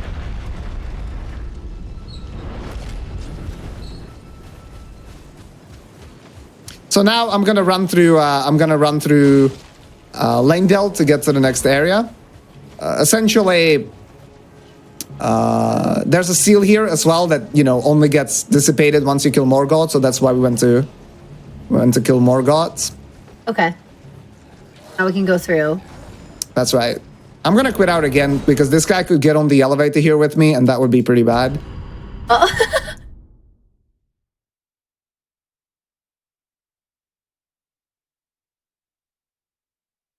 Yeah, these Langdale loading times are something else on this patch. All right. Yeah. So I'm gonna do a cool little trick here as well. I'm basically gonna get on the railing to be able to exit the elevator a little bit sooner once I'm getting to the top. So just jump up. Well, I just bye elevator, I guess. That's yeah. Oh, there it goes. Bring it back down. You just have to wait until it goes all the way up. Yeah. I mean, I could quit out, but honestly, it's probably in real time not gonna be any faster. Okay, maybe if I quit out now and taking it down, that's probably gonna be quicker. That's pretty funny. Can't say it's the first time I've done that, but it's first time in a long time. Right. I don't know. Something about being on this patch, right? Yeah, obviously. All right, let's try this again. Okay, being very meticulous this time. Uh-huh.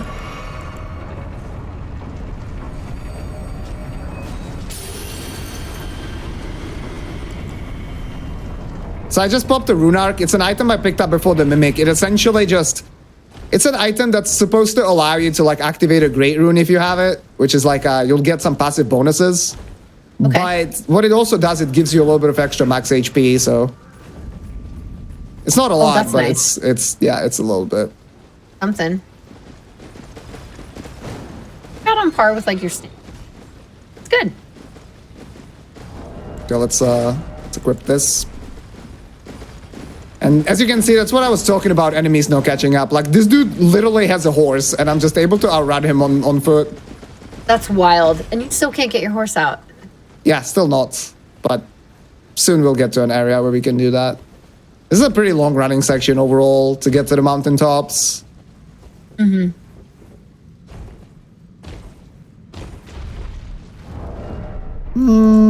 I can pop the Morgoth Remembrance.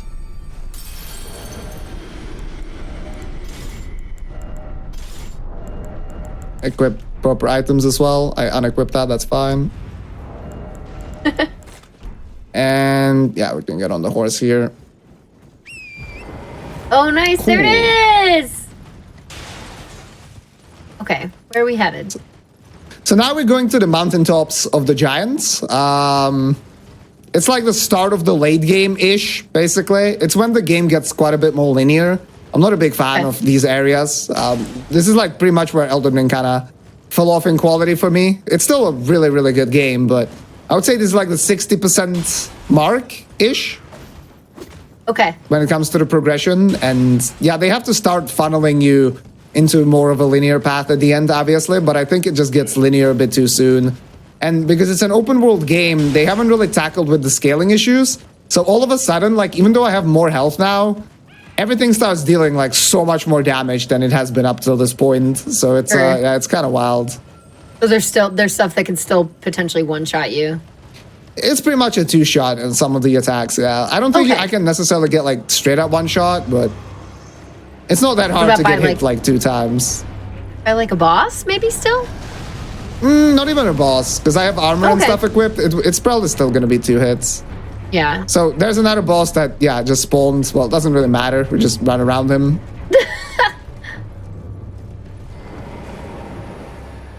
And get on this big elevator. There are actually 2 ways to like activate this elevator. There are supposed to be 2 keys.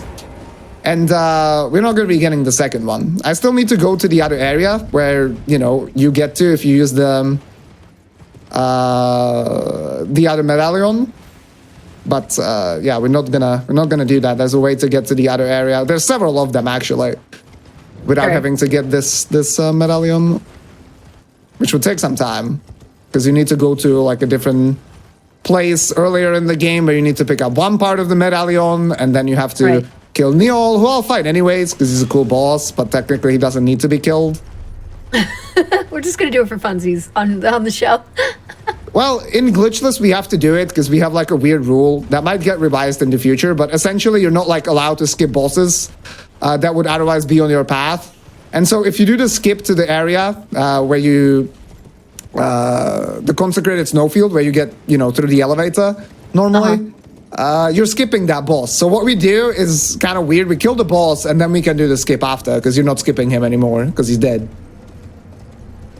But the reason I want to show it off is because there's also like cool parkour to get to him. So we'll do it. We'll do it all. To do it all and see it all. Yeah, and another fun thing about the show is just that like all the variations and things can be shown off here. That's right. If relevant or cool. Yeah, there's like, there's definitely, when I did the Dark Souls show a while ago here with you, there's kind of like more stuff to showcase because since this game is so open-worlded, like most of the skips are really only available inside of the like closed legacy dungeons, right? Because otherwise there's like just so much freedom to run around, so there aren't that many things to be skipped, essentially. Yeah, I mean, that's why like we kind of expanded the things that we like to see on the show to just like things that are unintended. Like you shouldn't go this way. You shouldn't do it quite like this, because I feel like there's a lot of games that can then be added into that category that maybe have a glitch, you know, here and there, but have a lot of weird unintended movement that really, really adds to it and feels very similar without actually being a glitch. So yeah, I can see that kind of thing happening a lot in here. So yeah, more running around, but we're closing in on the next boss. This is like the longest, I don't want to say the longest running section in the regular runs, but it's pretty long. Gotcha. Because the game's just so big, like a little bit too big maybe. So I'm taking these graces as well because I'll be coming back to them. Are there any death cams used in any category? No, not really, no. That's another thing, like, there's not much to be really skipped with a death cam. So essentially what Space is talking about is a glitch that's pretty heavily abused in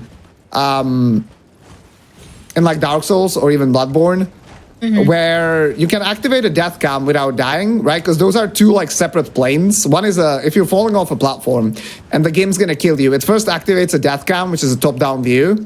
And what that does is it stops you from loading, or rather it stops the game from loading or deloading anything. So you can abuse that to do some skips. Like maybe imagine a door doesn't load, so you can just run through it, right? Yeah, there's nothing really to be gained from that here. Simply because there's just, nothing you can really skip using it that would be useful. So here, there's a tree down there, as you can see, and its collision is really high up. And so what we can do is we can drop on the tree and then get into the castle. And it's really low, right? It looks like this should not be possible, but yeah, you'll see what I mean when I say high up. Like right there, really because high of that up. the little top of the spike of it sticking up. Yeah. Unfortunately, I didn't get a double jump there, so I might have to redo the skip. Because I need to land on the battlement there. Let's see. Okay. Yeah, we're back up. What does that skip over? Skip over running all the way around to get to the castle there. Oh, sure. And why do you do it from here and not the little rock below? Because you wouldn't get enough distance, essentially, to get on the tree. Oh, okay. Got it. Oh, I didn't heal up. I took the fall damage. I didn't heal up. That's fine. Oh, no. That's funny. Yeah, I forgot the fact that normally if I mess it up and I have to quit out, I didn't hit the battlement. Usually, like, I missed the tree, right? So I have to redo it like that. But this time, I actually landed on the battlement and took damage. But when my character dropped off the horse, I got, I dropped down. So I had to quit out there, and I forgot about the fact that I took damage. That's kind of funny. Oh, no. So we have to run back up now. Yeah, but it's really close by here. Yeah.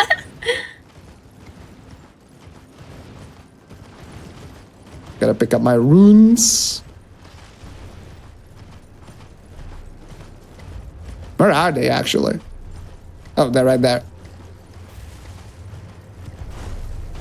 So let's get these. Let's do this again. Perfect. And my horse didn't heal up this time. Oh no! That's funny.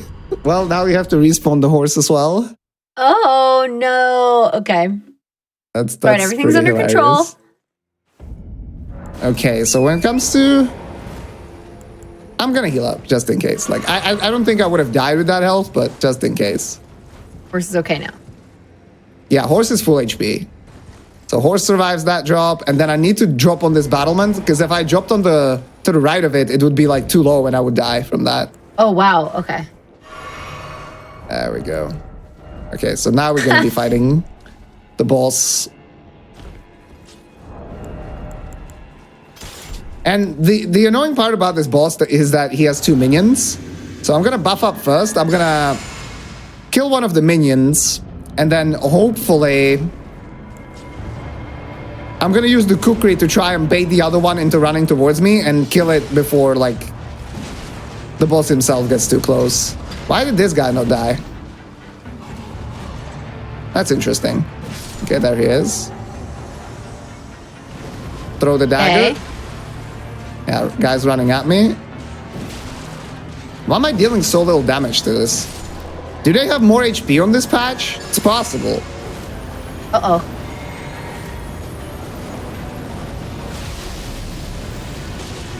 Okay, I'm gonna play the stagger game with this guy as well. Nice. Okay, now he's transitioning to phase 2. I need to make sure to run far enough away to not get hit by that big AoE. Strafe this follow-up. And I'm doing like Nice. very particular setups as well to hit headshots. I already hit 1 headshot to get extra damage. Wait for him to stand up. Stand slightly behind him. Another headshot. And there he Ooh. is. Boom.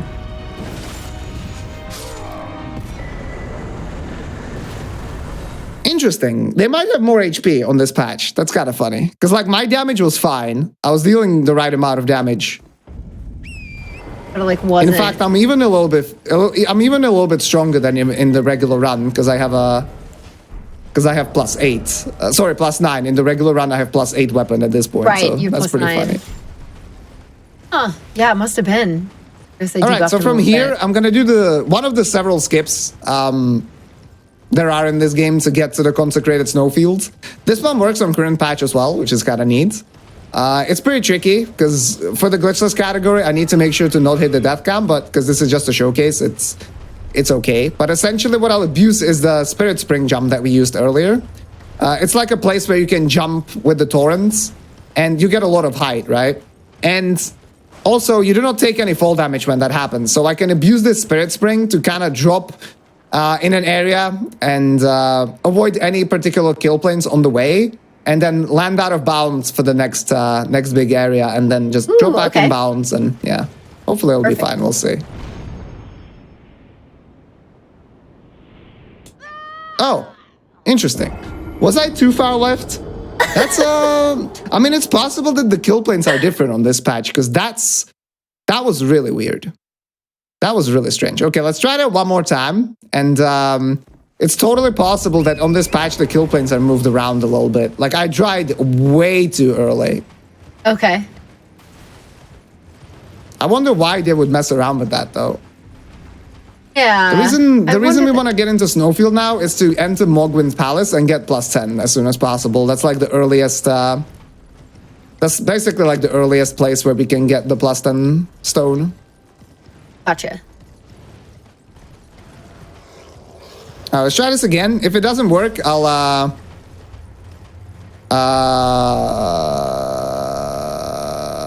we'll figure something out. Okay. Well, we'll have the concept at least, and we will get in there some way. So let me do this from a little bit more to the right. Let's see. Yeah, the kill planes are completely different here. That's super interesting. Okay. I mean, it looked like you hovered for a second. Maybe not. Yeah, but then I like jumped to the left and I hit the kill plane there. Like, there's not supposed to be a kill plane all the way down there anymore. Gotcha. That's pretty funny. Keep falling to the right. Well, now what I'm gonna do is I'm gonna get my runes back, and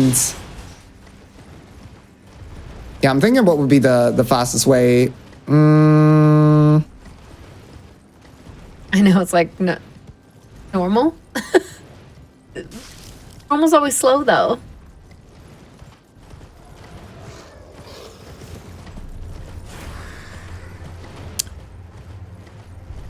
There's probably going to be a bunch of extra running that I'll have to do, but yeah, I'm not going to do the normal way. I think that'll be a little bit slower and also boring. Yeah. But Fair. yeah, we'll do a thing. So let me go back to...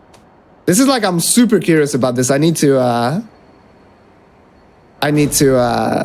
investigate this later and look at Like the kill post-show. points. Yeah.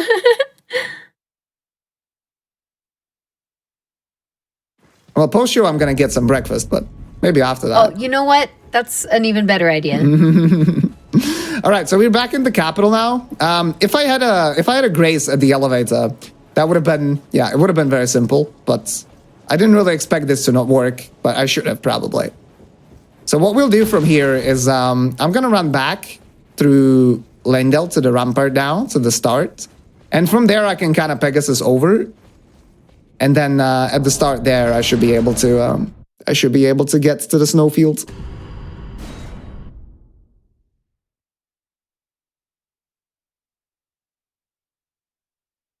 That's funny.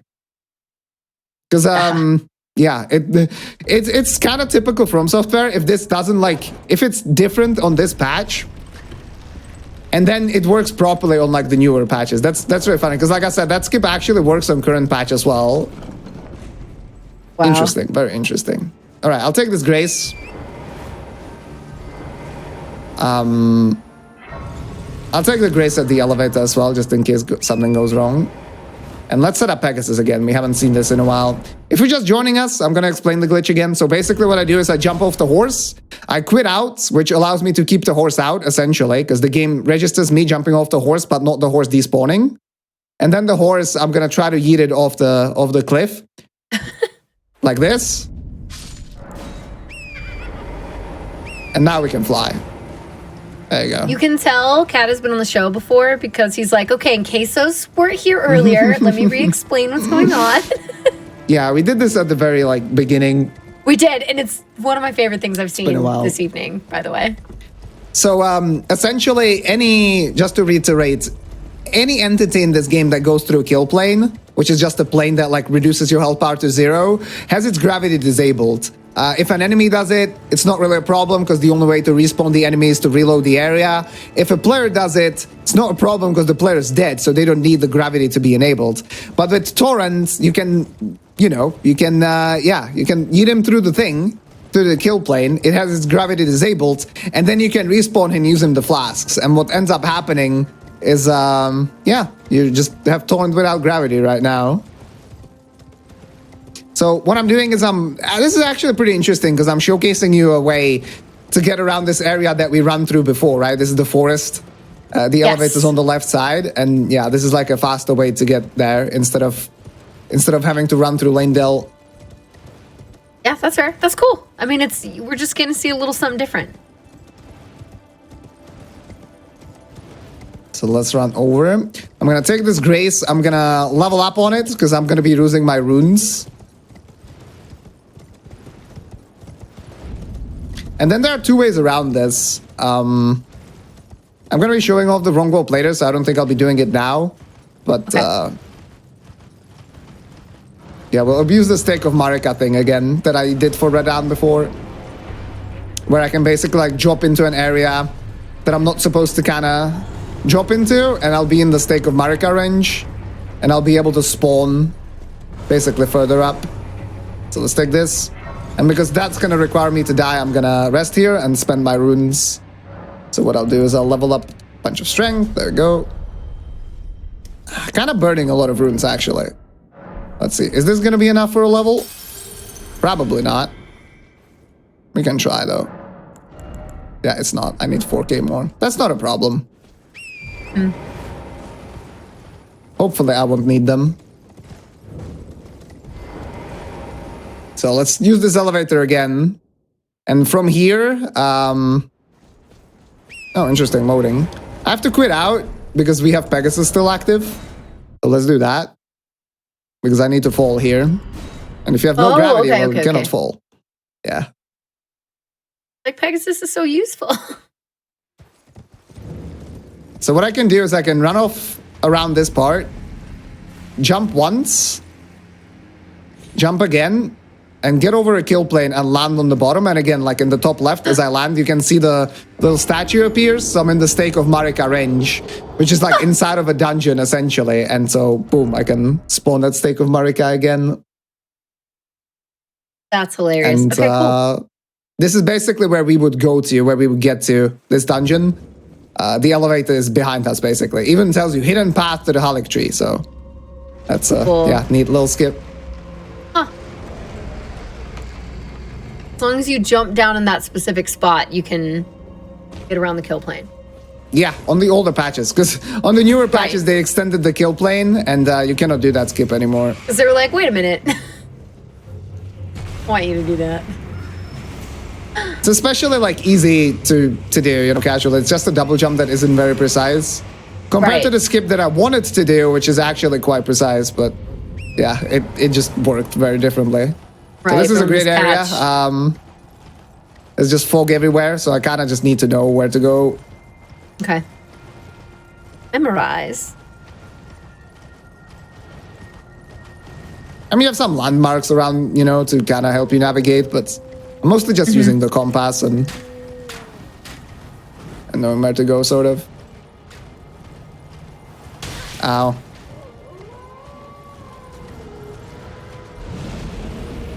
Okay, there's an enemy spawning to the left of me, so I'm gonna avoid it.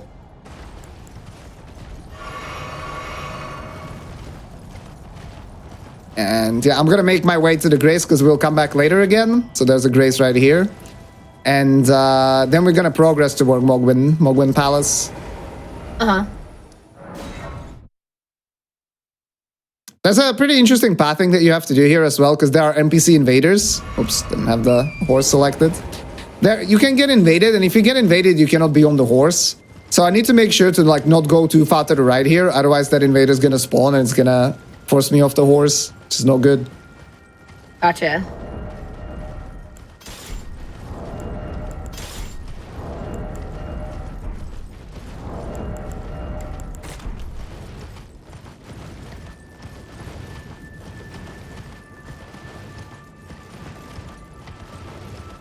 And there's going to be another invader here. And in order to like activate the next portal, to be able to enter Mogwin Palace, you have to kill this invader. But as we saw already, like killing NPCs is quite rough. We saw that in the Fierce Champions fight. So there's a better way of doing it. So hopefully guys gonna cooperate properly.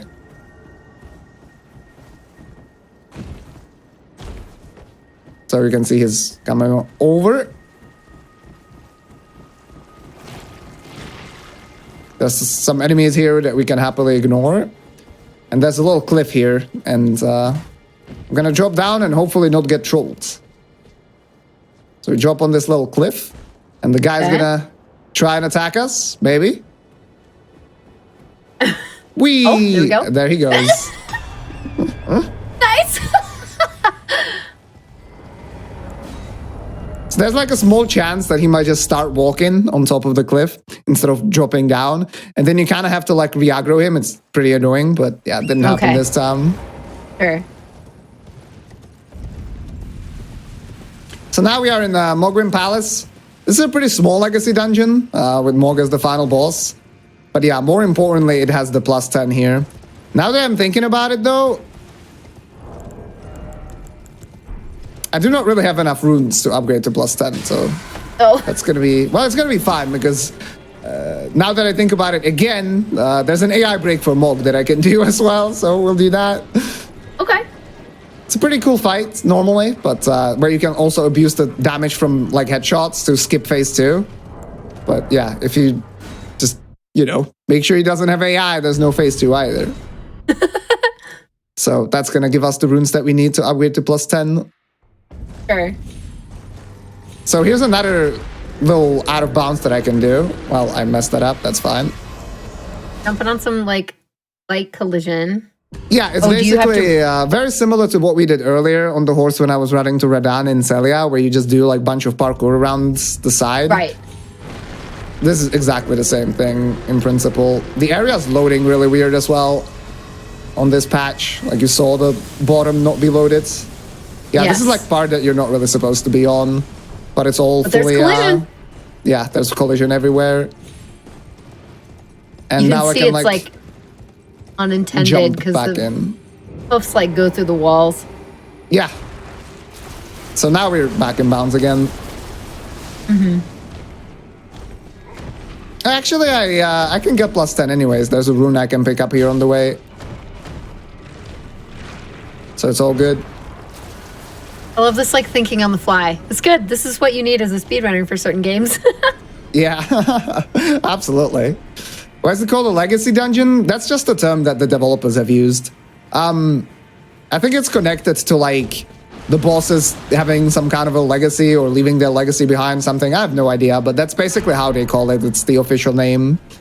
And they are basically like the Dark Souls style areas between the overworld, the open worlds.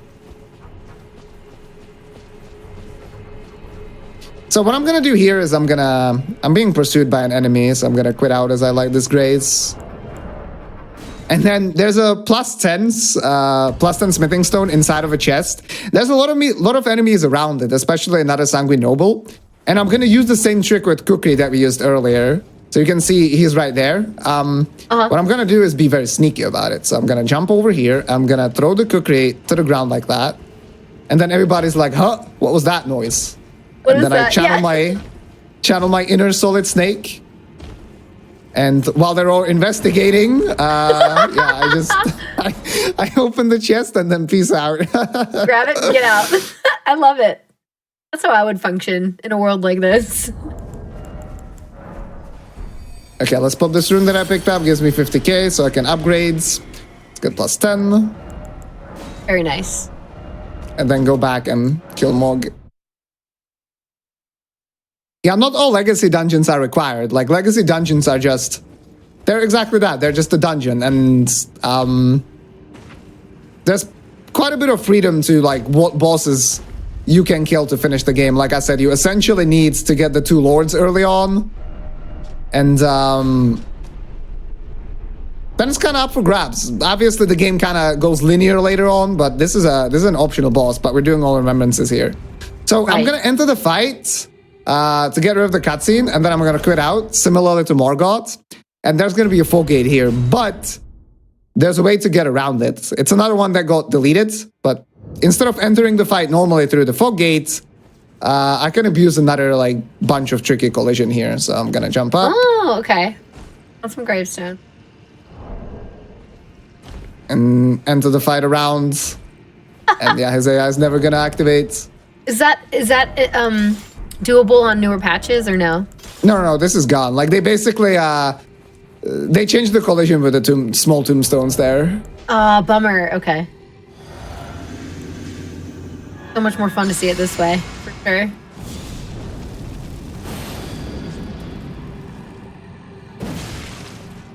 Yeah, so you can see that this is a late game boss because I'm not really two-shotting him anymore. Yes. Even with +10 and all the buffs, like you can see that it's taken quite a while to kill.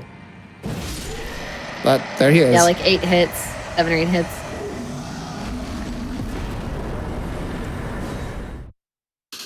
All right, now we're gonna do some cleanup that we kind of skipped over earlier. So I'm gonna come back to Nokron here. I'm gonna light the remaining 3 braziers, and I'm gonna kill Regal Ancestor Spirit. Then we're gonna go to Raya Lucaria, pick up where we left off there. Because there's another remembrance boss that we have to kill. And then I would normally go get the curse mark, but since we did that already, like at the start of the round, I don't have to do that. So Nice. we're gonna head over straight into Stonewell to kill Godric, another remembrance boss, and then we're gonna go to Fire Giant and get to like the very late game areas. And then are we gonna get locked into that linear? Pretty mode, much, yeah. or- But we still have like other stuff to do. Sure. So yeah, it's not gonna be as linear. Essentially, we'll deviate Right. from the path to the end. So now I basically spawned the boss fight. Lighting the braziers allows me to get through here, and yeah, touch the horned remains, and then we can enter this fight. I'm gonna buff up before again, and I'm gonna be hopefully abusing the Flame of the Red Mains strat again. Try to stagger it as soon as possible.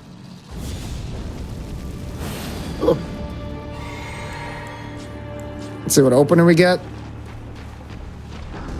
Okay, I can strafe that. Takes 3 of these casts. So there's 2. There's 3. Ooh. And there's boss. Whoa. Okay, I was like, you're not doing a lot at first, and then that really amps Yeah. up. Okay. Like the Flame of the Red Mains, it does it scales with the level of the weapon that you have it on, along with That's strength, right. but the strength scaling is not that, it's not that important. Right. But I have it on the rapier, which is just +0, so it's very weak. But the poise is always the same. Like the only thing that scales is the regular damage. And because I'm only using it for the poise, I can have it on a throwaway weapon. So this is another boss that's like right now we are in like the, this is back to the academy. That's like supposed to be kind of the second legacy dungeon you do. So yeah, we have quite a lot of power. This one will be easier. This boss in general is quite squishy.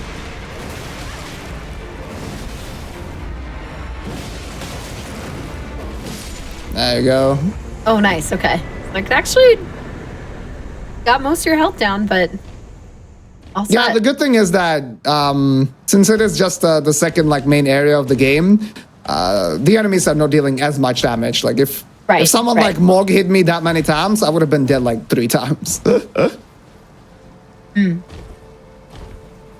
So here's like a boulder. You can actually get around it without... if you keep on jumping, you can get enough like distance there in time that you do not have to worry about it at all and just goes around you. And here's Mongram, and Mongram is another NPC that can get on the elevator here with me, so I'm gonna quit out to prevent that from happening because he's kind of wild.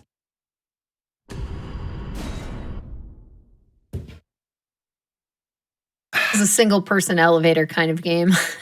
That's right. Sometimes it's also a no person elevator if I let it leave without me, but yeah, like earlier. yeah. All right, so for this fight, this is the remembrance fight of this area. In the first phase, I'm gonna be using the bow and arrows because you only need to like basically hit the enemies that have the charges to bring down the main boss so I can attack it. Okay. I don't actually have to kill them. So we're gonna see where the spawns are. And then we have to hit them like this. We got trash RNG. This is like the one enemy that can be hiding, so I need to go to the side. And then instead of having to like run around to hit them, I can just use the bow. Wait for the boss to come down, and this is phase 1. Rebuff or buff fully for phase 2. And this is kind of tricky. I essentially need to make sure that I hit her as late as possible to have the least amount of recovery frames. Yeah, exactly for that. Like, you saw that she started going away with that teleport, but because I hit the first part of my attack super late, I didn't have as many recovery frames in my animation, essentially. And so I was able to clip her with the second part of the charge R2 just as she was jumping away. Huh. That's good timing.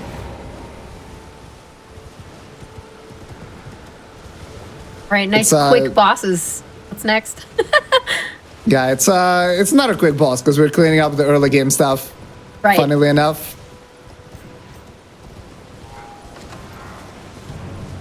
Actually, now that I'm thinking about this, I can show off something cool here as well. Yeah, we can do the first wrong warp, I suppose. I'm gonna have to spend my runes, but yeah, essentially, I'll try to explain as I kind of go. But I'm gonna warp to a grace that we were at earlier. which is this one, near the highway south. And there's an item that allows you to like warp to your previous grace, essentially. It's like a dark sign from Dark Souls. It allows you to warp to your previous grace, but at the same time, it takes all your runes away. So that's why I want to spend them here. So I'm just gonna pop everything into strength. There we go. And yeah, this timing is a little bit tricky. So hopefully it'll be fine. So I use that item, and then as that item is warping me to one grace, I warp to a different grace as well. I'm gonna spawn out of bounds because the game, that's like the first part of the wrong warp. This is a little bit complicated, I'll explain it again, but essentially, now I spawned in a new area, and because I spawned out of bounds, the game doesn't store my position in that area, and what ends up happening is it takes me to the previous area, but to the first spawn point on the list for that area. So you saw I'm in a completely different place right now. And this is just right behind the Stormwell Castle. And what I can do here is I can set up Pegasus and backtrack to go to the Godric fight instead of, you know, going there regularly. Again, I'll explain the wrong warp later one more time because it's a little bit complicated. I actually combined two wrong warps at the same time. But yeah, we'll have time to reiterate upon it. But essentially what happens is like, you're combining two warps at the same time, one from the item and another one from using the map to fast travel. And yeah, the game just doesn't really know what to do. That's cool. I love warps like that. All right, sweet. So here I'm gonna try to set up Pegasus. This maybe I should have taken the grace there because I can. Okay, it seems like it's fine because this is a quite of a tricky setup where you can get yeeted off pretty easily, but it seems like we nailed it, so that's neat. Yeah, I see it. So I'm gonna gain some extra height here. Just like this. And now I'm running around the Stormwell Castle. And yeah, we're gonna get like directly into the last part of it, basically. And again, because we never entered the boss fight normally, okay, I need to find like where it loads properly. Again, it's been quite a while since I've done this. Oh, there we go. Good. Okay, I need to make sure to get off the horse. And yeah, because we never entered the boss fight normally, guys got kind of just kind of chilling, yeah. Another non-aggro boss. That's right, yeah. Let me just re-equip my items real quick. Perfect. Gotta love Pegasus horse. Good. Guys just really mesmerized by this dragon, can I say? Yeah. Oh. Oh my gosh, the cape just sits there. Yeah, you hit him so hard that the cape doesn't register. Amazing. So yeah, that's Godric. It's another remembrance boss. You get a great rune as well. And now we're gonna go through the freezing lake, go through the mountaintops here, and get to Far Missoula, which is like one of the late game areas. But we have some stuff to do as well before that. The main reason I want to do other stuff is because I need to get an item, well, 2 items to like be able to perform a pretty big skip inside of Far Missoula. But what I can do is I can get to Far Missoula and then take a grace there, and we can just come back later. But first I'm gonna get around this dragon here, and I'm gonna quit out to de-aggro him. And there's another like neat little parkour trick that I can do. Just scale up a mountain, saves a little bit of time. So let's do that. So jump on this like little piece of collision and then double jump up here. So instead of having to like run around a bunch, I get to this upper floor earlier.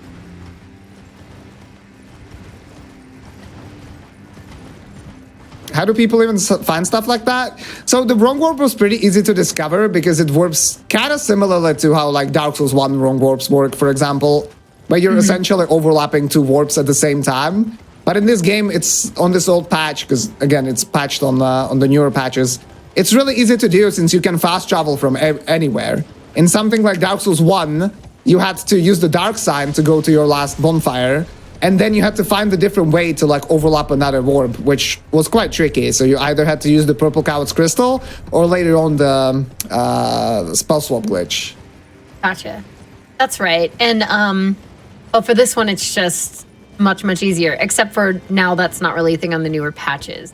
Yeah, which is a little bit of a shame. Like, you can still do the wrong warp using the Alt F4 method, where you basically force quit the game in a loading screen. But that's like very intrusive. It's not kind of part of the game, so that has its own like separate category that no one really cares about. Yeah. It's a little bit of a shame because the wrong warps themselves are pretty cool for routing, right? So it sucks that we don't have them available on current patch anymore. Right, or you haven't found another one that work or something.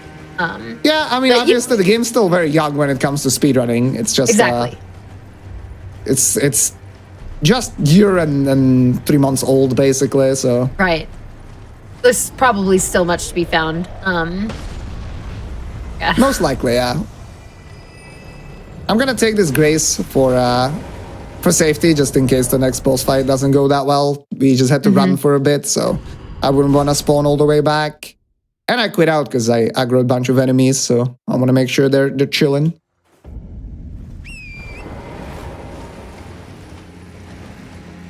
So yeah, for Fire Giants, I have a very particular setup for this. Now that I think about it, I might actually deal a bit too much damage. Maybe not, we'll see. Because I have more strength than I'm supposed to at this point. But I think it'll be okay.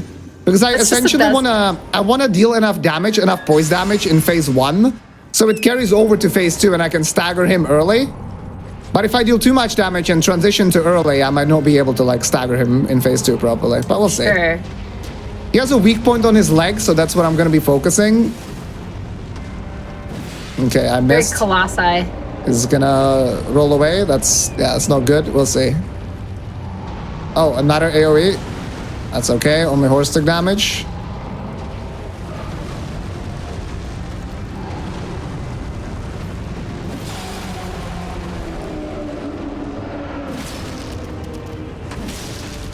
Next one is gonna stagger.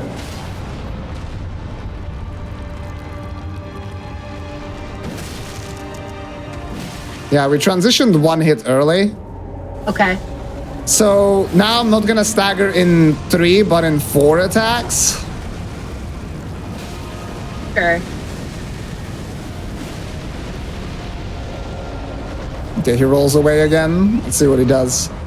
Okay, I think I should be able to stagger him here with 2 charge R2s. Even 1. Okay, nice. His eye is the weak point in phase 2, so I'm not gonna focus on it and deal extra damage, and there you go. Ta-da. Okay, nice. Adjusted on the fly a little bit.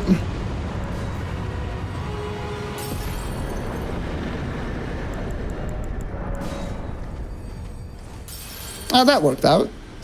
Yeah, I'm gonna just pop these remembrances while I'm running around. And trying to get to the forge. There's a grace there, so I have to rest at, so I can use it to level up. Normally this would be popped on like the elevator to get to Curse Mark, but since we did that much earlier, I didn't have that elevator right, so I have to pop them here.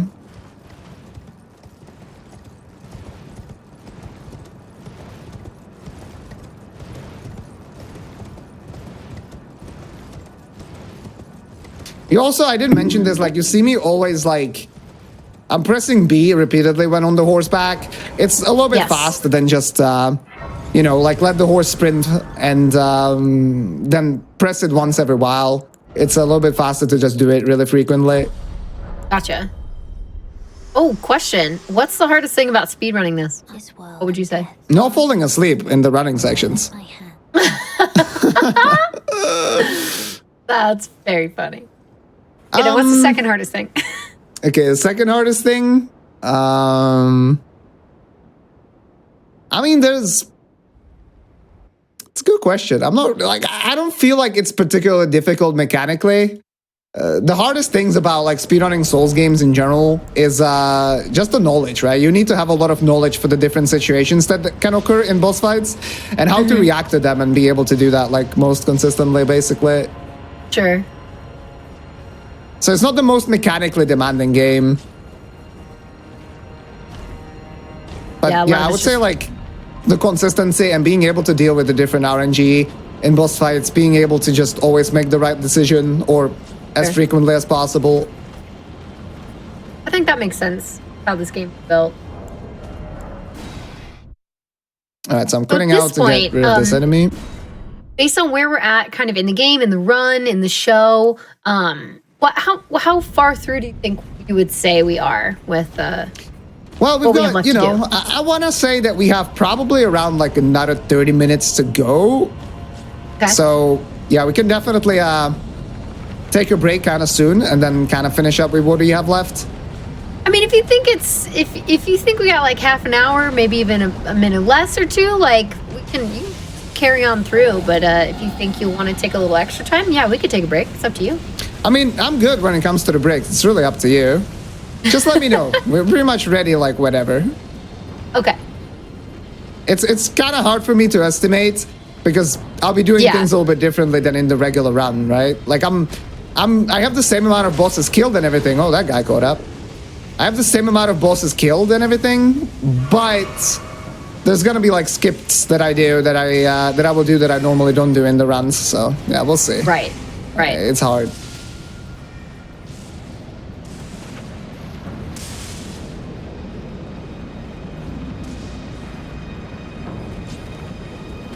So yeah, here I'm just running through this linear area, and there's a boss fight that's like ahead of us, but I can skip it on this patch pretty easily. Of course. But it will require me to obtain some stuff later on. So I'm gonna take this grace and I'm gonna come back later. Okay. All right. So why don't we then take a quick break? Sure. Yeah, let's do it. This is perfect time, pretty much. Yeah, that's what I'm thinking. I'm like, well, now that we've hit that, we'll just take a quick break, you all. If you haven't checked out the GDQ schedule for SGDQ, perfect time to do it. Just gotta get up and stretch really fast. We do have another segment of the show to go, so stick around or get some water, do what you gotta do, and we will be back in just a minute.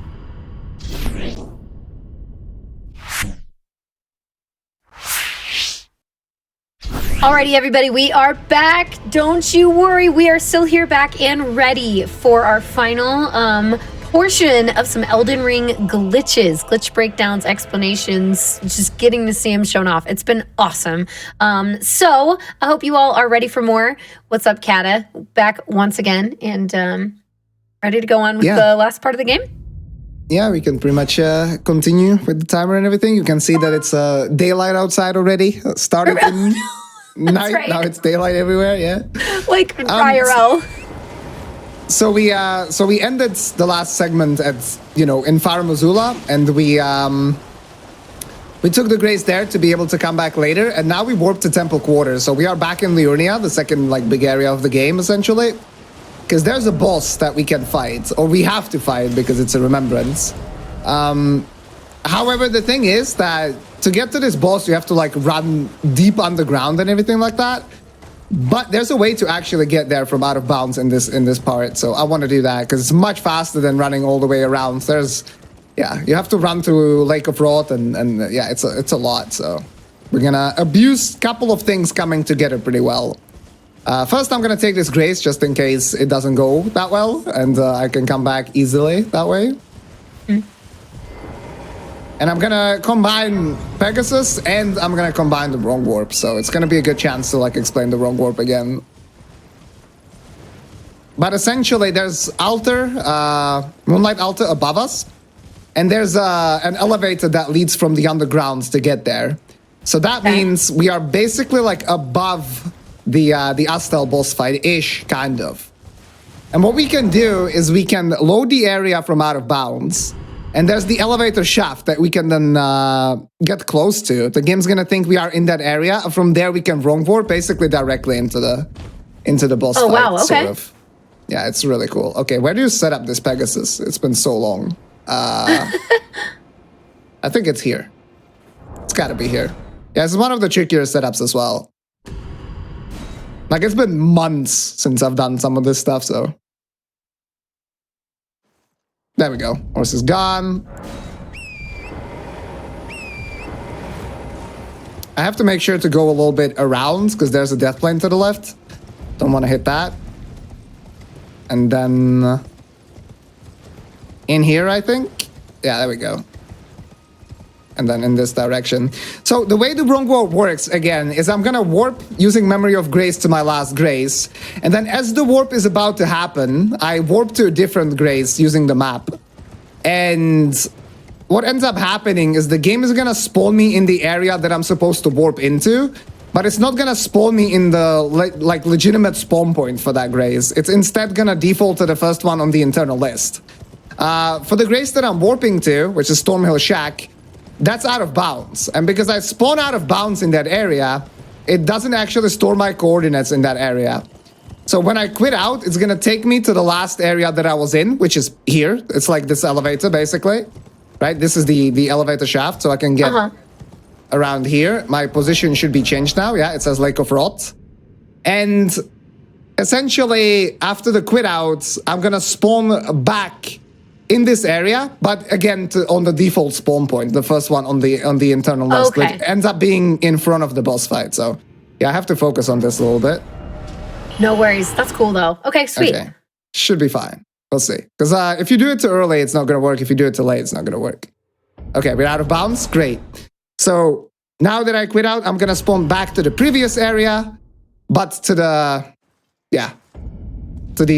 default position, and we are right in front of the boss fight. Yeah, really cool. That's awesome. Oh, I like the lighting in here. That's very pretty. Yeah, it's a very nice area. The boss is cool as well, like visually. In the run, he can be kind of random, but we'll see how it goes. Part of that speedrunner need to adjust. I'm gonna do my best to try and stagger him. Okay. Touch that, apply all my buffs. This one only lasts 30 seconds, so I try to apply it like as late as possible to keep it for as long. Sure. And it takes 3 red mains to stagger him. Okay, that should be a stagger right there. I'm gonna do charge R2 into the head. That should deal a lot of damage. Wait for him to pull back, riposte. And then I'm gonna try to do 2 more charge R2s for the headshot. Woo! 1 and 2. There you go. Perfect. Nice. Wow. Nice. All right, from here, yeah, let's go here. Let's go Snowfields. So I normally would continue through Farm Uzula, but since, there's a skip I want to do, I have to get some items. And one of the items actually requires me to kill Malenia already, so this is the time to do it. Which is like, Malenia is thought of to be like the hardest boss in pretty much all of the FromSoft games. So it's gonna be fun fighting her. But first, there's Ordina. Ordina is this like liturgical town, essentially. And there's a puzzle here. It's another one of those like in Celia where you're supposed to light up braziers to undo a seal. But there's several ways of getting around it, so I'm gonna show both. One of them is patched, one of them still works. The one that was easier is patched, obviously, but right, of course. Yeah. But yeah, it's pretty funny. I mean, they're both kind of doable. So yeah, I'm gonna show off the patched version first. So essentially, there's a. Oh no, go ahead. Yeah, I was gonna say that there's a piece of collision here that's scalable, even without Pegasus. So even without Pegasus, you can get on top here. Oh, wow. Well, not like that. Yeah, this has been so long since I've done this, actually. That it might take a couple of tries, but I think it's worth showing off the 2 ways of being able to do it. Okay, well, good thing I took the Grace, because now I'm like kind of stuck. There was like no way out of there, actually. My gosh. That's okay, funny. so then my question is like, with all of these things that you used to be able to do, why don't you all still run on this patch? So for glitchless itself, the reason is we only devised the glitchless rules once 1.05 was on. So we basically do not allow down patching beneath that. Did I just do the same thing? And for glitched runs, yeah, we do run on these older patches, but the problem is that the pizza swap glitch is so OP that it takes over the entire run. So like the glitchless runs at the moment are a little bit more preferred, essentially. Like, yeah, they're more popular. If you have no restrictions, this game turns into the type of game that's just way too broken where you're not really even playing the game anymore. Sure. Yeah, I'm Okay, sure we'd let's love to see. see the pizza glitch, at least like just an example of it, if that's what you can do. Yeah, we'll see if I can pull it off. Yeah. Okay, let me try Okay. this a couple of times. Because that one, like, I was talking about things not being mechanically difficult. Well, that glitch is, yeah, it's actually pretty hard to do. Sure. Okay, let's see. So you can, like, scale up these rocks, essentially. Jump around this pillar. There we go. And you can get up back in bounds. So there's the seal wow. here. And, yeah, essentially you can just get around and then enter this teleporter. All right, let's get down without dying, hopefully. Well, Or that's fine. I wanted to, so this is another glitch that happened here, actually. Like, if you have a specific weapon equipped, specific weapon type, which the Great Spear is, which is the Serpent Hunter, and you walk off of a platform, you cannot get a double jump with the horse anymore, right? Like, normally, if you walk off of a platform, you can do the Spirit Spring jump midair, but because I have that weapon type equipped, it didn't allow me to do it. So I wasn't able to like do a double jump and basically land in an air on the upper platform there. But Okay, yeah, so what you can now- do here is there's the seal there, and there's an invisible wall around this part, but it's kind of like, it's kind of curved in a way, and I can get a bump on top of it. And if I turn to the right sharply, to the left, sorry, as that happens, I can actually get around this part. This is pretty tricky, so it might take a couple of tries, but we can quit out every time and try. Okay. Or I just get it first. Okay, never mind. Oh no! Oh, that's so It's close. gonna be so Almost. Yeah. Well, we see how it works, and now that we have the example, now we get to see the real thing, of course. Yeah, How it of works, course. right? There you go. There it So, is. get around it, yeah. And now we can enter the Halik tree, which this is like this area has the highest scaling in the entire game. So you can think of this like the most late game area that's available. It's pretty brutal. Looks nice, but it's pretty brutal. So I'll have to be taking some very specific pathing and doing like a bunch of quit outs to avoid the enemies, because I still have like no health, basically. You want to have around like, I don't know, 40 to 50 vigor around this part. We have 20, so.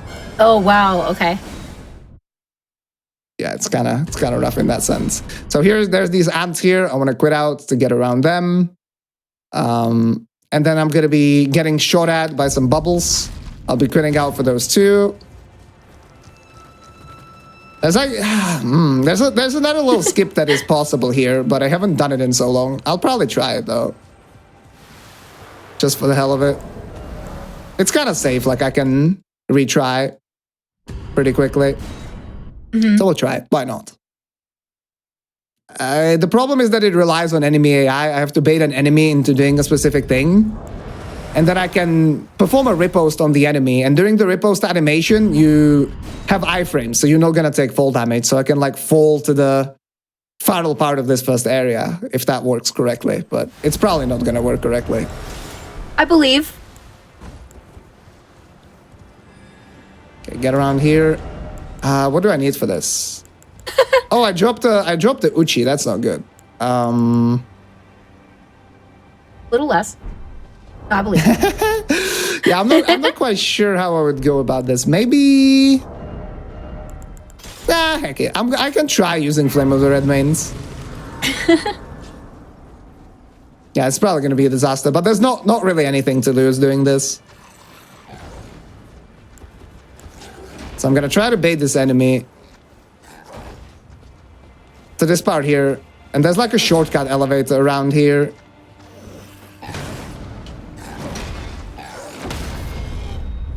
Okay, well, that's not going to work because it's a backstab. But you're getting the gist of it. Like, I'm trying to bait the enemy to the edge there so that I can do a riposte as I walk off the platform and I start falling down and I survive the fall because there's no fall damage happening during the, while I have the animation active. Okay.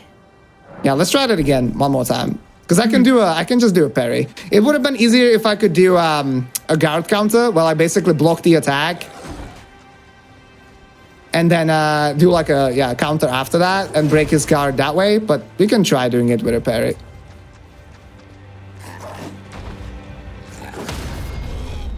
Hey, that could work. Let's go. Wow, that was really cool.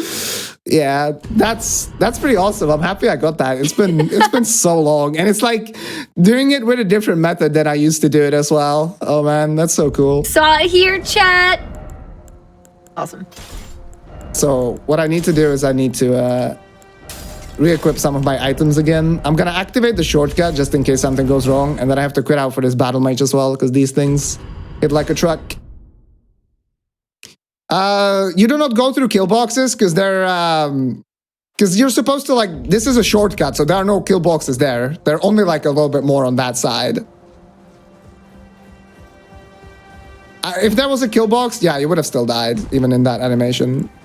Okay, so it's gonna be the real Loretta fight, the AliExpress version of which we fought earlier. See how it goes. I'm gonna try to stagger her again. I have like a sort of a specific setup for this. Well, I messed it up, so that's cool, I guess. Yeah, good thing I took the shortcut. Yeah, I messed up the start. That's okay. We have the shortcut activated now, so I don't have to do the skip again. That's why I activated the elevator. Just hop back through. Yeah, this is like another one of those boss fights where I'm trying to like juggle the stagger with the damage because there's a phase transition that can happen as well. Okay. So I want to time it in such a way that I can like kill her before the phase transition happens, but yeah. We'll see. It's okay. Like I said, the Grace is right here, so it's not a big deal. Yeah, so it's like super. I also have less strength than I should have, so hopefully it's not gonna be a problem, but we'll see.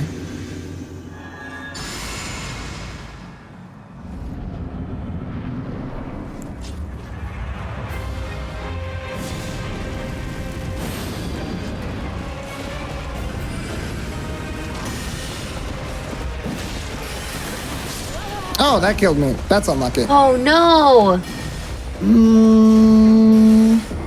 Yeah, normally I would have more health because I used the rune arc earlier, but when you die, you lose that extra HP the rune arc gives you.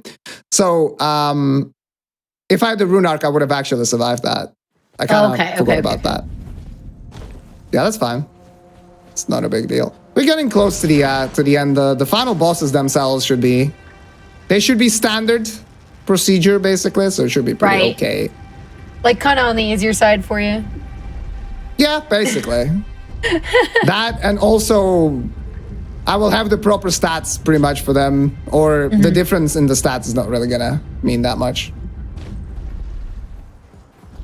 Yeah, rip runes, but it's not a lot. I like already have a pretty high level right now, so every single level up costs a lot, so it's not a big deal.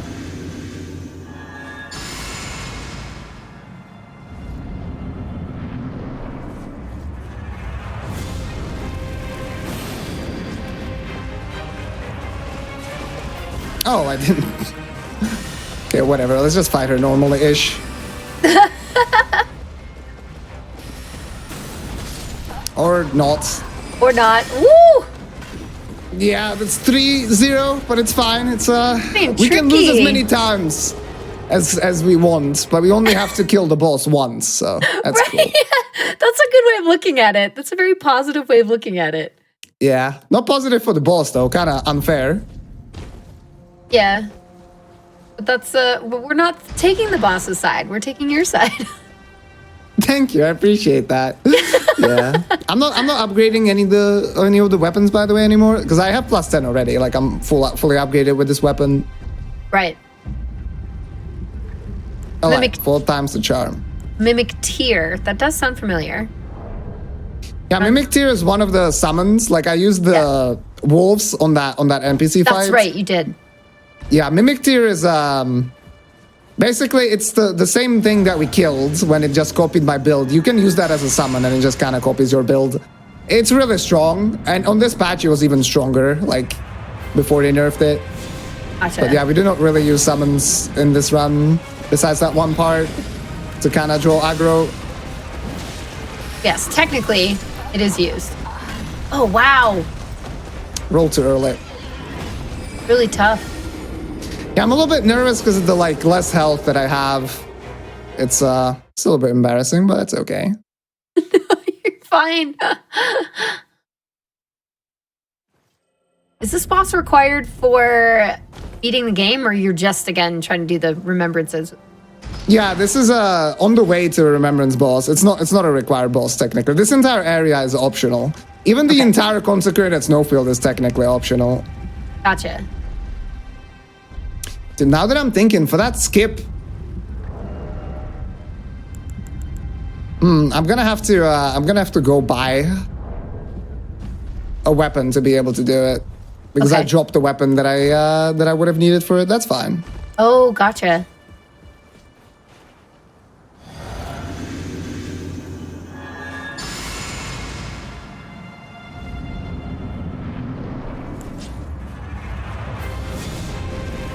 Yeah.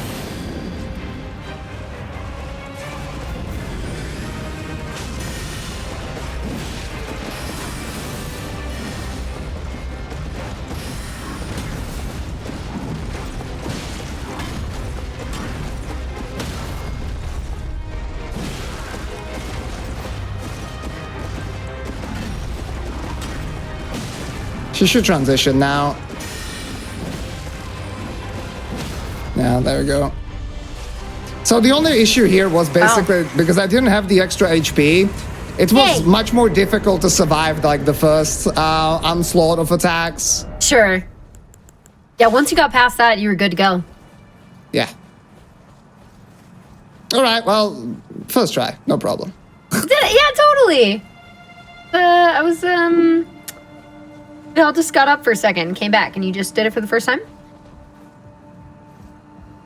Exactly. All right, so here we're gonna, basically make our progress towards Millennia. Like I said, probably the hardest boss in all the FromSoft games.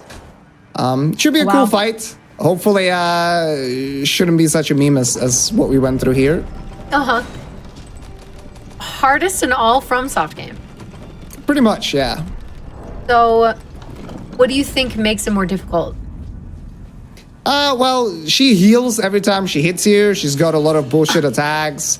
One attack that you pretty much have to like Google how to dodge because you're not gonna really figure that out casually. So yeah, it's quite rough.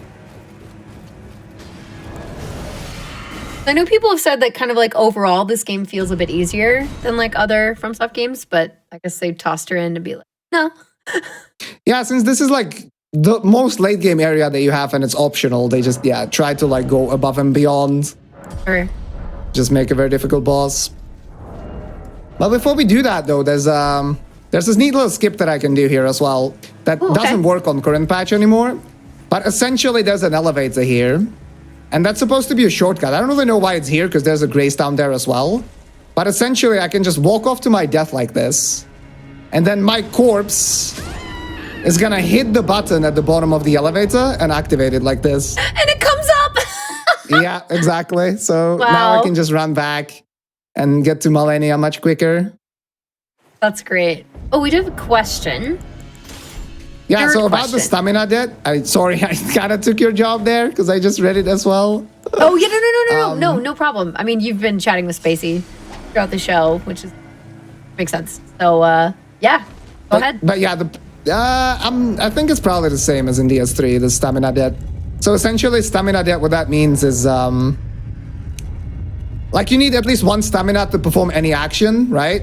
But if you have like just one stamina and you do a charge R2, it's gonna get you into like negative stamina essentially, meaning that it's gonna take a little bit longer for it to start recovering. Recharging, yeah. Yeah. I think it's very similar, pretty much. Okay, here, I guess I can use sleep pots during this fight. I'm gonna get a dagger as well, and yeah, I'm gonna try to let's see. I'm gonna try to redeem myself a little bit from that Loretta fight. So it starts with a cutscene. She always opens with the same opener that I can strafe, and I'll do 2 charge R2s. And then hopefully I can get another R1 in. That's actually the best opener. So I'll do a 3rd charge R2. That's gonna stagger, riposte, and yeah, we'll see where it goes from here. Okay. Now she can do like the bullshit waterfowl attack. Yeah, there it is. Oh my gosh. Hello?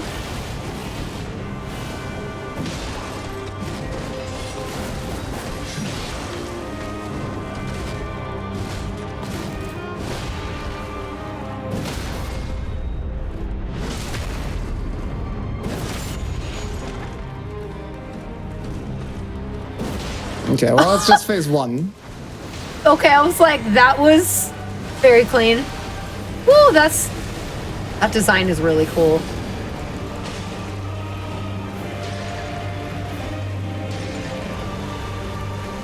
Did it work? Oh, she doesn't fall asleep in just 2 pots in this patch. Well, that's new, but it's fine. Oh, not a waterfowl.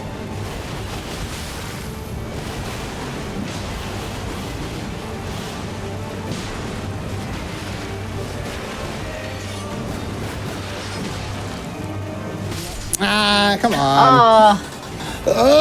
Okay, so I cannot use the same strat that I would use on the newer patches. Basically, what you can do is you cannot put her to sleep, but you can like get her staggered a little bit. Like she immediately wakes up, but it's enough to like get extra hits in. Okay. And yeah, that doesn't work on this patch. You probably need 3 of them instead of 2. Damn, that was really good. Until I got hit by that really fast attack there at the end. Right. Well, now it's going to be a little bit trickier because there's no cutscene, so the opener is not guaranteed anymore.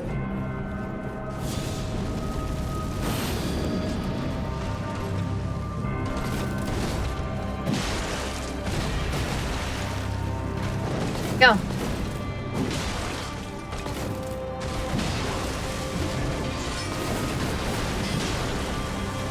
Nice.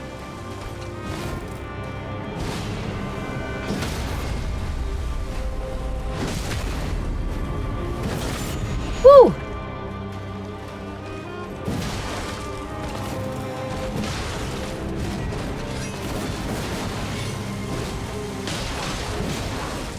That was cool. That's not good. I'm probably dead. Yeah, I had no stamina to run away. Oh no. Yeah, that's like one of the most BS attacks, pretty much. Right. The only way to dodge it like up close is to kind of run around her and do like at least a 270-degree turn and then roll away. But because I just did an attack, I basically couldn't sprint because I had no stamina at that point, so I couldn't outrun it.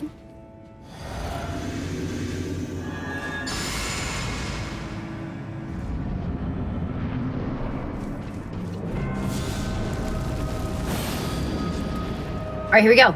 Round 3.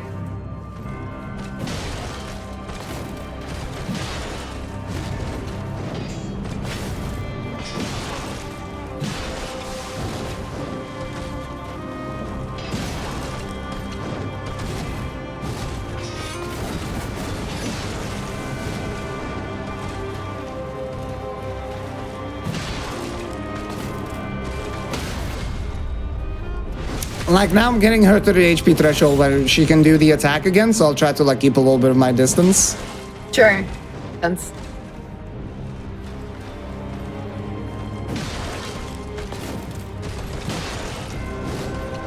Again, I'm gonna play it safe, not chase immediately. Yep.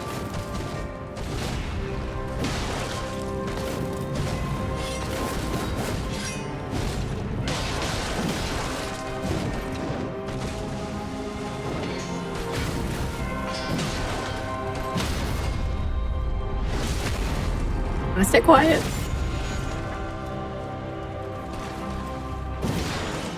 Woo! Very nice so far. Okay, I'm gonna be quiet.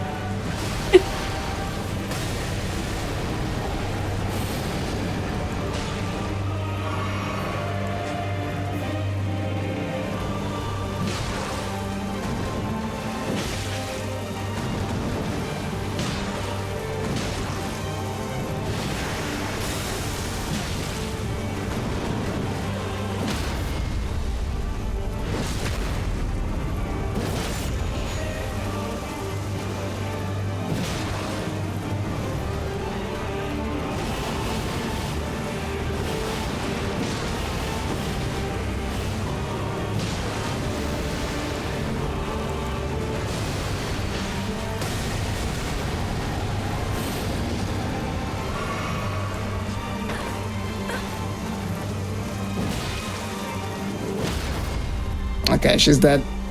Well, it didn't take as long as Loretta, so that's neat at least. Woo! Okay, cool. I just wanted to stay quiet because I just didn't want to interrupt you during what's supposedly a very, very hard fight. So good job! Very, very good. That was awesome. Yeah, cool. Yeah, it's a really good fight. Like, I mean, it's fun to do. Casually, it's kind of BS. It has a lot of BS mechanics, but there's a lot to practice for that fight and stuff. So that makes it fun for me, basically. Sure. Makes sense. For a speedrunner, for this type of game, yeah, it's like, I feel like it's honestly becomes a much more fun challenge to learn. All right, so from here, what I'm gonna do is I'm gonna pick up the pieces that I need for the skip in Far Missoula. There should be a weapon here because there's an NPC, but because we never spoke to him and we killed Rykard, yeah, he just dies. Like, it's because of his quest line. I don't know. Doesn't matter. Here I'm gonna go back to this NPC to buy stuff. So I need to buy a longsword because I need a weapon that has a stance on it. So a longsword has that, right? Yeah, square off. There we go. And then I'm going to trade the remembrance that we just got from Malenia for her weapon. And with those 3 items, the one that I just picked up, the one that I just bought, and this one that I'll get, I can perform the next skip. Nice. I'm going to be abusing a mechanics basically called offhand swap. There you go. And what that allows me to do is... well, I'll let the skip do the talking, I guess. And then you'll talk about it. Yeah, probably. What? This is what the show's about. Yeah, I'll explain obviously what happens. Okay, but, okay. So there's a boss fight that I'm running around right now. Oh. Essentially. And you can like kind of look at the next area that you're supposed to go to. But you're not supposed to be able to get enough distance to make it over there. But with this combination of 3 items, I'll be able to pull it off. First, I need to quit out a bunch of times around these enemies. You have nothing. Nothing on, nothing in your hands. Got it. Okay, so there's this great bridge in front of us, and there's like a huge gap there. But what I can do is I can abuse these 3 items. I'm going to equip the Hand of Malenia. Oh, that guy is aggro. Okay, so he's not really... I probably didn't quit out to the right enough, but he should not aggro if I do this properly. So we should have plenty of time to set this up. Yeah, he's chilling. So I'm gonna equip the Hand of Malenia in my right hand. I'm gonna equip the weapon with a stance in my left hand. I'm gonna have to see how I can order my inventory to... Okay, I have to press to the left because I need to swap. So what I'm going to do is I'm going to do an attack to get stuck in an animation. I'm going to queue up a stance, which is like, it's this, right? You can hold a weapon and then do attacks out of it. It's like its special ability. And then I'm going to swap this weapon out for the Devour Scepter that I just picked up. And that's basically going to activate the stance on this newly equipped weapon.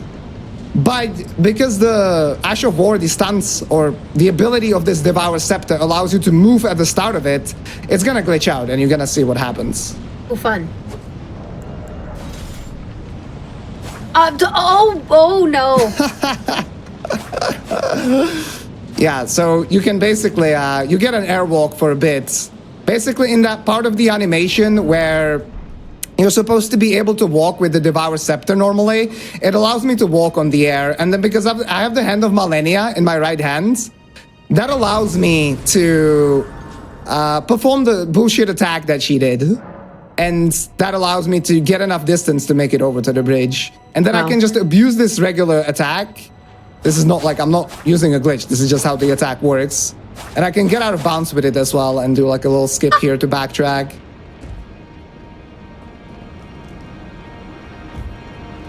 So yeah, that's a huge skip because not only does it skip the boss fight, but it skips a lot of running around as well. That's wild. You're not taking any fall damage right now. Yeah, because this is just low enough to not take full damage. The thing with this game is lethal full damage happens like, you know, going from 100% HP to 0% happens from 20 meters. But you're not taking any damage at all until 16 meters, right? So the threshold, the gap there is very low. Yeah. Weird. Okay. Much good. Oof. Yeah, so here I'm just, we're going to be fighting another boss. I'm setting up items. Are you not going to re-equip your... Okay. What did I... That's not what I meant to do. There you go. keep it PG, lady. It down. Right, so for this boss fight, essentially, if I had the rune arc, I would be able to do a strat where I tag a hit. Oh, interesting. Okay, that's not... Okay, it will work out somehow, I think. But essentially, I have to do like a backup strat because we do not have the extra HP, so hopefully it's gonna pan out. Okay.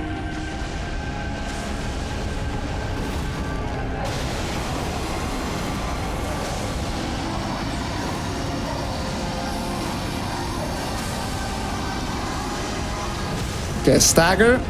And now I can hit his head while he's on the ground. I can go into a riposte. Wow. Hit him 2 more times, he's gonna transition to phase 2. How close are we to the end at this point? This seems pretty Kinda close at this point. important. Yeah. Damn, this boss fight is so loud on this patch.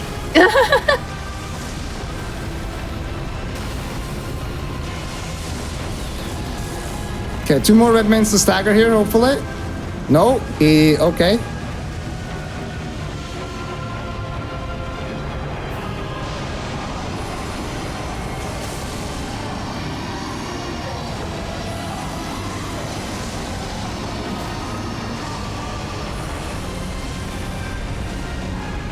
So, oh, now we stagger. Interesting. There it is. That was really neat, though.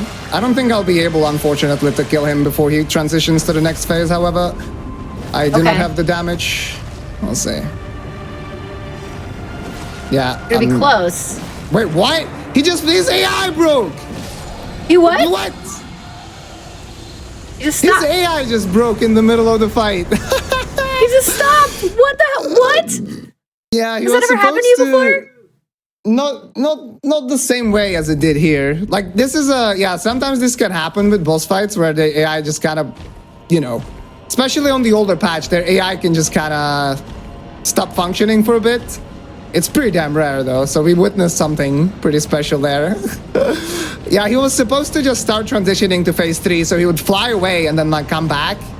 And then we would finish him after he flies in. But that was yeah, so weird. You saw he was trying to do like some animation, and then he just stopped, and he stood there and just took the charge R2s. So that was really that worked for you. That was hilarious. That was perfect. Yeah. Yeah. You were like, oh no, I don't think I'll be able to stop phase 3. Yep. So for Maliketh, I'm hoping that he starts running at me like this, and then I can abuse the fact that it doesn't take too long to stagger him.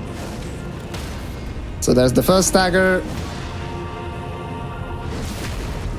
This should transition into phase 2, and because I finished with a charge R2, the poise also carries over to phase 2. Oh, nice. So I'm gonna wait for his jump here, walk a little bit back to bait the correct follow-up, and then the second charge R2 here should stagger. Like this. Into a riposte. And then one more charge R2. Done. And we're done. Wow. Cool. Woo!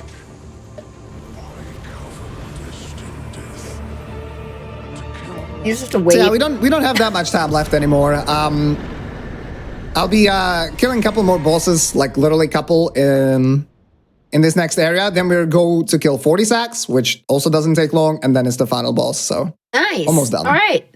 The last couple of bosses, basically. That's right. Yeah. Now it's just basically cleaning up everything that's left. This is like basically the last area of the game now, but we still have 40 that we need to do. Neat. Okay, so and then I can try to do the pizza swap on one of the bosses. Oh, that's right. Yeah, if you could try it on a boss or something. Just we're just a little late tonight, and that's okay. What do you mean? It's 7:20 in the morning.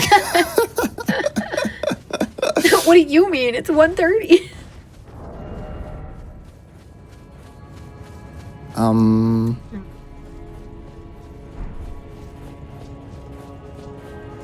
Yeah, I'm trying to think like what boss I could try it on, but I'll just try it at the end, I think. That's good.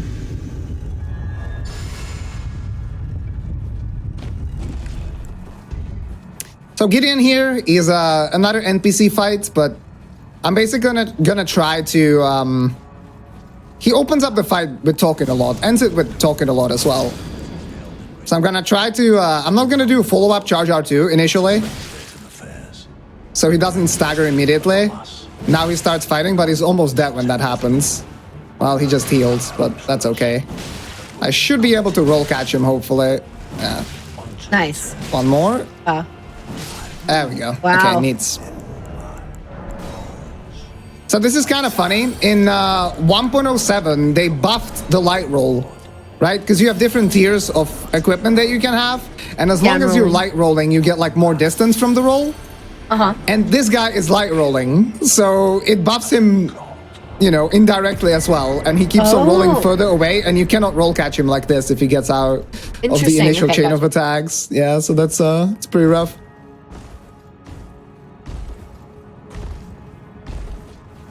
All right, so now we have Godfrey. Then we gotta do 40 sacks, and then it's the last fight. And pizza time. Yeah, then it's the pizza time. And then you can go have breakfast, and we can go to bed. Yeah, it's pizza time for breakfast. Nah, it's not. Pizza for breakfast. Gotta make the breakfast first. All right, let's see. So for this, I'm not gonna actually buff fully because again, I need to... The boss has 2 phases, and I want to make sure that I'm carrying over as much poise damage or, you know, damage to his stamina as possible into the second phase. Right. If I buff up, I'm gonna kill him too fast in phase 1 before I can build up the poise.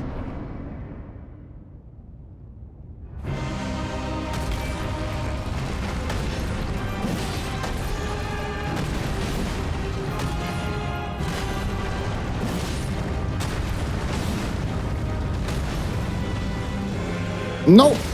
Charge R2 for the stagger. Okay, riposte, and now charge R2 and an R1 is gonna put him just on the brink of death. And then I can do another charge R2 to build as much poise as possible for the second phase. Like that. Okay. And just one more attack will stagger this guy. Now I dealt so much damage that he's gonna start transitioning to like his second phase of the second phase. And I can finish him off. Perfect. That was really nice. That's awesome. Okay, I'm gonna rest here and level up using all the runes that I have. We got, you know, 1.5 milli, so that's quite a lot. Gonna pop everything into strength. I got max strength. I guess I can level up some vigor as well. Wow. And so yeah, we have 40 sacks left. Another optional boss, but a remembrance boss. And then it's just the last duo boss fight. Very nice. I knew you. What is it you to deny like the dog? I am the guy. But first we need to talk to this NPC. It takes a little bit of time, but yeah, it should be fine. What does it do? In the meantime, I guess I can like reorganize my inventory a little bit, because for the pizza swap glitch you have to make sure that the items are positioned correctly. Okay. What does talking to this NPC accomplish? Well, essentially, it progresses this quest line and makes the boss fight available. So this is what she tells you to go get the curse mark now, right? The one that we got all the way at the start of the round. That you already have, right? Yeah, exactly. So she's like, go get the curse mark. So I have to quit out now to reload the area. And then you're like, oh yeah, I got the curse mark already. She's like, oh hey, wow, I have it. Cool. Yeah. Here it is. Heck.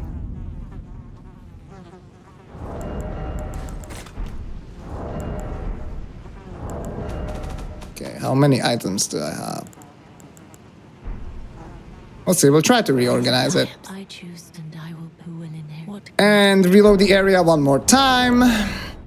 And now it's gonna make this boss fight available. This boss fight is pretty heavy RNG, because there's like, he's gonna die real fast if everything goes well, but if some lightning gets in my way, I have to like deviate from my path, and that's gonna put him on a bad cycle, if that makes sense. And yeah, so we'll see what happens. Again, the grace is right here, so like if something goes awry, we'll be fine, but it should be okay. So I'm gonna enter the boss fight. I'm gonna beeline towards him, and again, I'm gonna abuse the fact that he takes a lot of extra damage into the head. Oh, like, no pesky lightning in the way. Oh, I missed that headshot.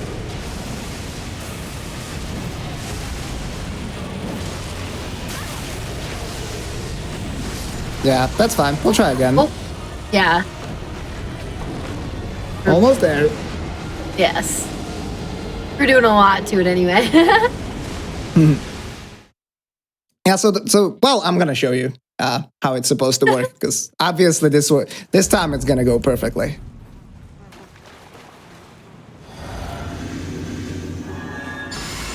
But there's a very specific set of attacks that I do to be able to do them on time before getting interrupted and getting enough damage in to murder him. Mm.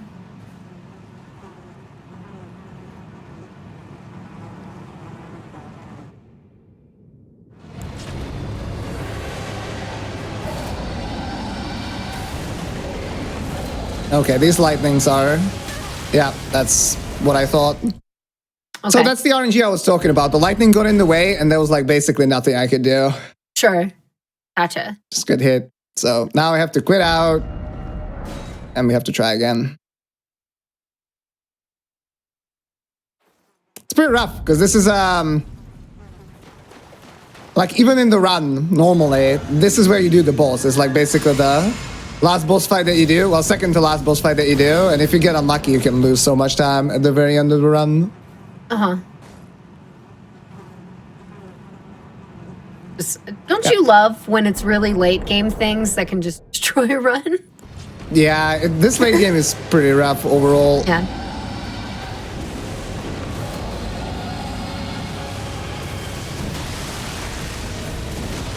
Okay, somehow missed the headshot again.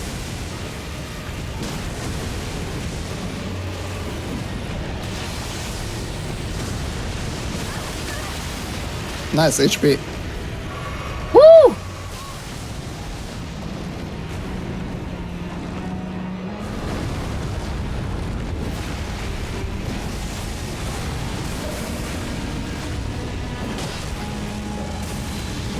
Oh my god, I need one more. There you go. Okay, There we well, go. you didn't see the scripted fight properly, but...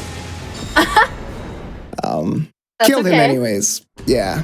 Well, I know what I need to practice at least. That's good.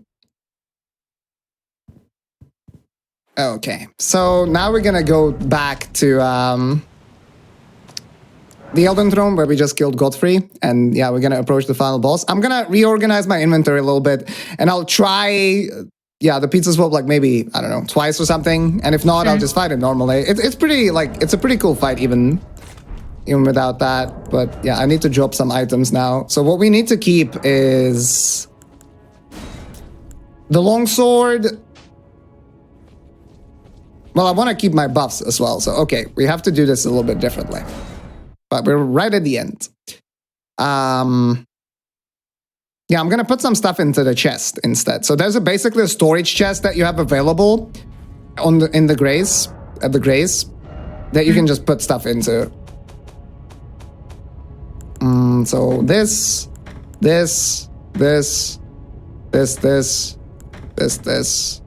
Okay, the scimitar. Need to unequip first.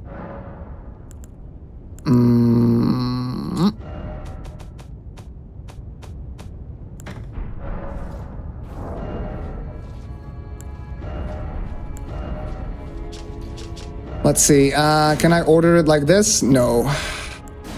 By weight? Yeah, by weight could work, I guess. God, can I even do this still? It's been so long.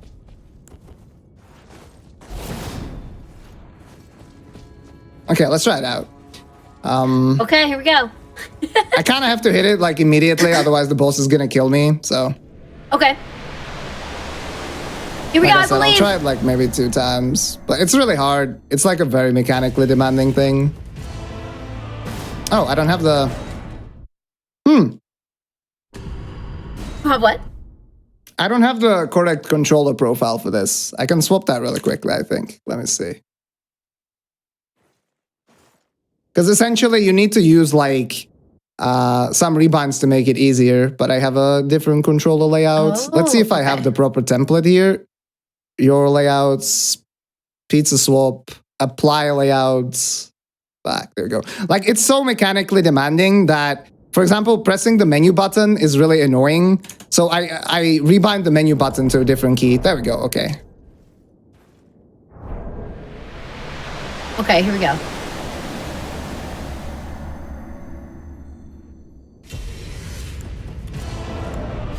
Damn, actually hit it. First try. Well, there's another boss fight coming up, but I need to hit it again. Let's see. What? I can't believe I just got it both times. I'm a freaking legend, dude. That's actually insane. Oh my gosh. I haven't done this for months. Well, it's oh my goodness. Last boss dead. Okay, I can't believe that, to be honest. And that's time right there. Well, of course, I'm not gonna just leave it at that and let you think about what happens. I'm actually gonna explain it as well. Yeah, please. I was like, that was so cool. I don't know what just happened. Please. Would that be? Yeah, so I'm gonna say two things. Okay, first I'm gonna chill out a little bit. I have a video on my YouTube channel that covers this. It says like this. I don't even know what the video is called. Like this glitch, the glitch that broke Elden Ring speedruns or something like that. It goes really in depth about how it works because it can be kind of complicated. But the gist of it is, essentially, what I can do is I can do something similar that we did when we flew over the bridge. I can queue up a stance on a weapon, and then what I can do is I can face away from an enemy. I'm going to show it off as well in the game real quick. Okay. I can face away from an enemy and then do a pivot. So I'm going to lock onto an enemy when I'm facing away, and that does like a 180-degree turn. In that 180-degree turn, it is possible to swap weapons, right? That's the thing that got patched. That's why it doesn't really work. I mean, the glitch is still in the game. You just have to do it in like a really scuffed way. Right. But so there are enemies here, these sheep. You will see that if I lock onto them, my character turns around like this. And during that period, it is possible to swap the weapons. So what I can do is I can do a square off this stance. Then as I tap it, I lock on. And in the meantime, I swap the longsword for the Serpent Hunter. Right. And then I keep on holding L2, the stance. And it essentially transfers the stance from one weapon to another, right? You're not able to use a stance normally on this weapon. It doesn't have it. If I try to do that, it does its Ash of War, which is this, right? It's like an attack, essentially. Okay. But because I use a stance on a weapon that doesn't have it, what the game does is it defaults to the default stance in the game's files. I think it's, it has to do with the sorting, essentially, in the code. But it uses the Giza's Wheel stance, which is a weapon whose stance hits repeatedly in very rapid ticks. Now, on top of that, so I'm dealing Serpent Hunter damage in, like, super quick ticks. But on top of that, the Serpent Hunter uses its own hitbox. But the default hitbox of the Serpent Hunter is the one that we used in the Rykard's fight, where you're supposed to use it as a gimmick. Where you pointed out much earlier that I had, like, so much range, right? Uh-huh. That's the hitbox that we're using. Wow. So you just have, it's kind of wild. I mean, I guess I can, one more thing I can show off before we end is I can show off the hitbox. So I can put on a practice tool. Hopefully it doesn't crash my game, because that sometimes can happen. Okay. And that's going to allow me to showcase the hitbox. So Sure. the hitbox, weapon hitbox is F4. Okay, so I'm going to perform the glitch again. It's done very, very quickly. I'm holding left right now. I tap stance, I lock on, and then I just swap the weapons, basically. It needs a very specific rhythm as well. See, like, I failed it 2 times there. And there we go. Now I have it activated. And if you want to see the hitbox, it's this big. Oh my gosh! Whoa! See, so like that goes I can just so far. Yeah, so I can just not save the animals, for example. I just sped myself up to not have to walk. And there's one animal and another. Okay, well that's a little sad, but I understand the going. Yeah, it's to save the frames, obviously. But yeah, it's absolutely wild. So you're getting this is what I was talking about when one glitch basically completely takes over the game. Wow. And that's what happens in the glitch categories. That's why we're mostly running glitchless. So I mean, it's another really thing that you cool. can do, one more super like small point. Well, it's actually kind of huge, but I can tap forwards repeatedly like this, and that actually increases the frequency of the ticks as well. So it goes even. It hits even more. Yeah, you're dealing about 30% extra damage with that as well. Like you can see it on the ground as it's kind of showing up faster. But Wild. That's wild. yeah, that is the most broken glitch that this game has to offer. So we saw the entire Holy Trinity today. We saw the wrong warps, we saw the flying Pegasus glitch, and we saw the pizza swap on the final boss as well. Those were awesome. So- Oh, I loved it. I loved it. I made sure to make a note of all of them. Holy moly. But yeah, Okay, that's, awesome. It's pretty much Well, all I have to it's- show. Yes, I was gonna say it's also getting a little late for us, and I'm sure it's time for you to eat. So let's wrap up real quick. I want to hear what you've been working on overall. I know you're getting ready for SGDQ. You've got to run in. Please tell us about like you, your channel, your stream. For those who may not know you, which I don't know why they wouldn't, where we can find you, what's coming up, and Of course, just plug yourself. So I've been working on my master's thesis, but I'm hoping to be done with that by the end of the month. So I'll be back to like working hard on YouTube and Twitch again. But you can find me at Catalyst Z. That's CATALYSTZ on both Twitch and YouTube and Twitter and stuff. I speedrun Elden Ring these days 3 times a week, and I make cool videos. I think cool videos about it. I detail a lot of the glitches that we saw today, and I also speedrun Dark Souls 1 and make videos about that. So a lot of like glitch breakdowns. If you enjoyed this show, I think you'll probably like the channel as well. So check it out if you want to. If not, that's totally cool. I appreciate you taking your time out of your day to check out what I had to show, what I had to offer. It was a lot of fun for me, so I hope you guys enjoyed it as well. And thank you very much, Fu, for having me. I really appreciate it. It was a great time. It was a great pleasure. Anytime, my friend, anytime. You want to come on and show off more glitches in other games, let me know. Would love to have you on. This is always very cool, and you do a great job. So I know Kata was being very modest, but please go give him a follow, give him some love, go say hi in his streams, go watch his videos. Great content, especially surrounding Elden Ring and other Souls games, and etc. So if you want to see Kata doing a little something different coming up, he does have a run in this SGDQ. You can check out the schedule at gamesdonquick.com/schedule, as well as other SGDQ information. Again, that's in like less than 2 weeks.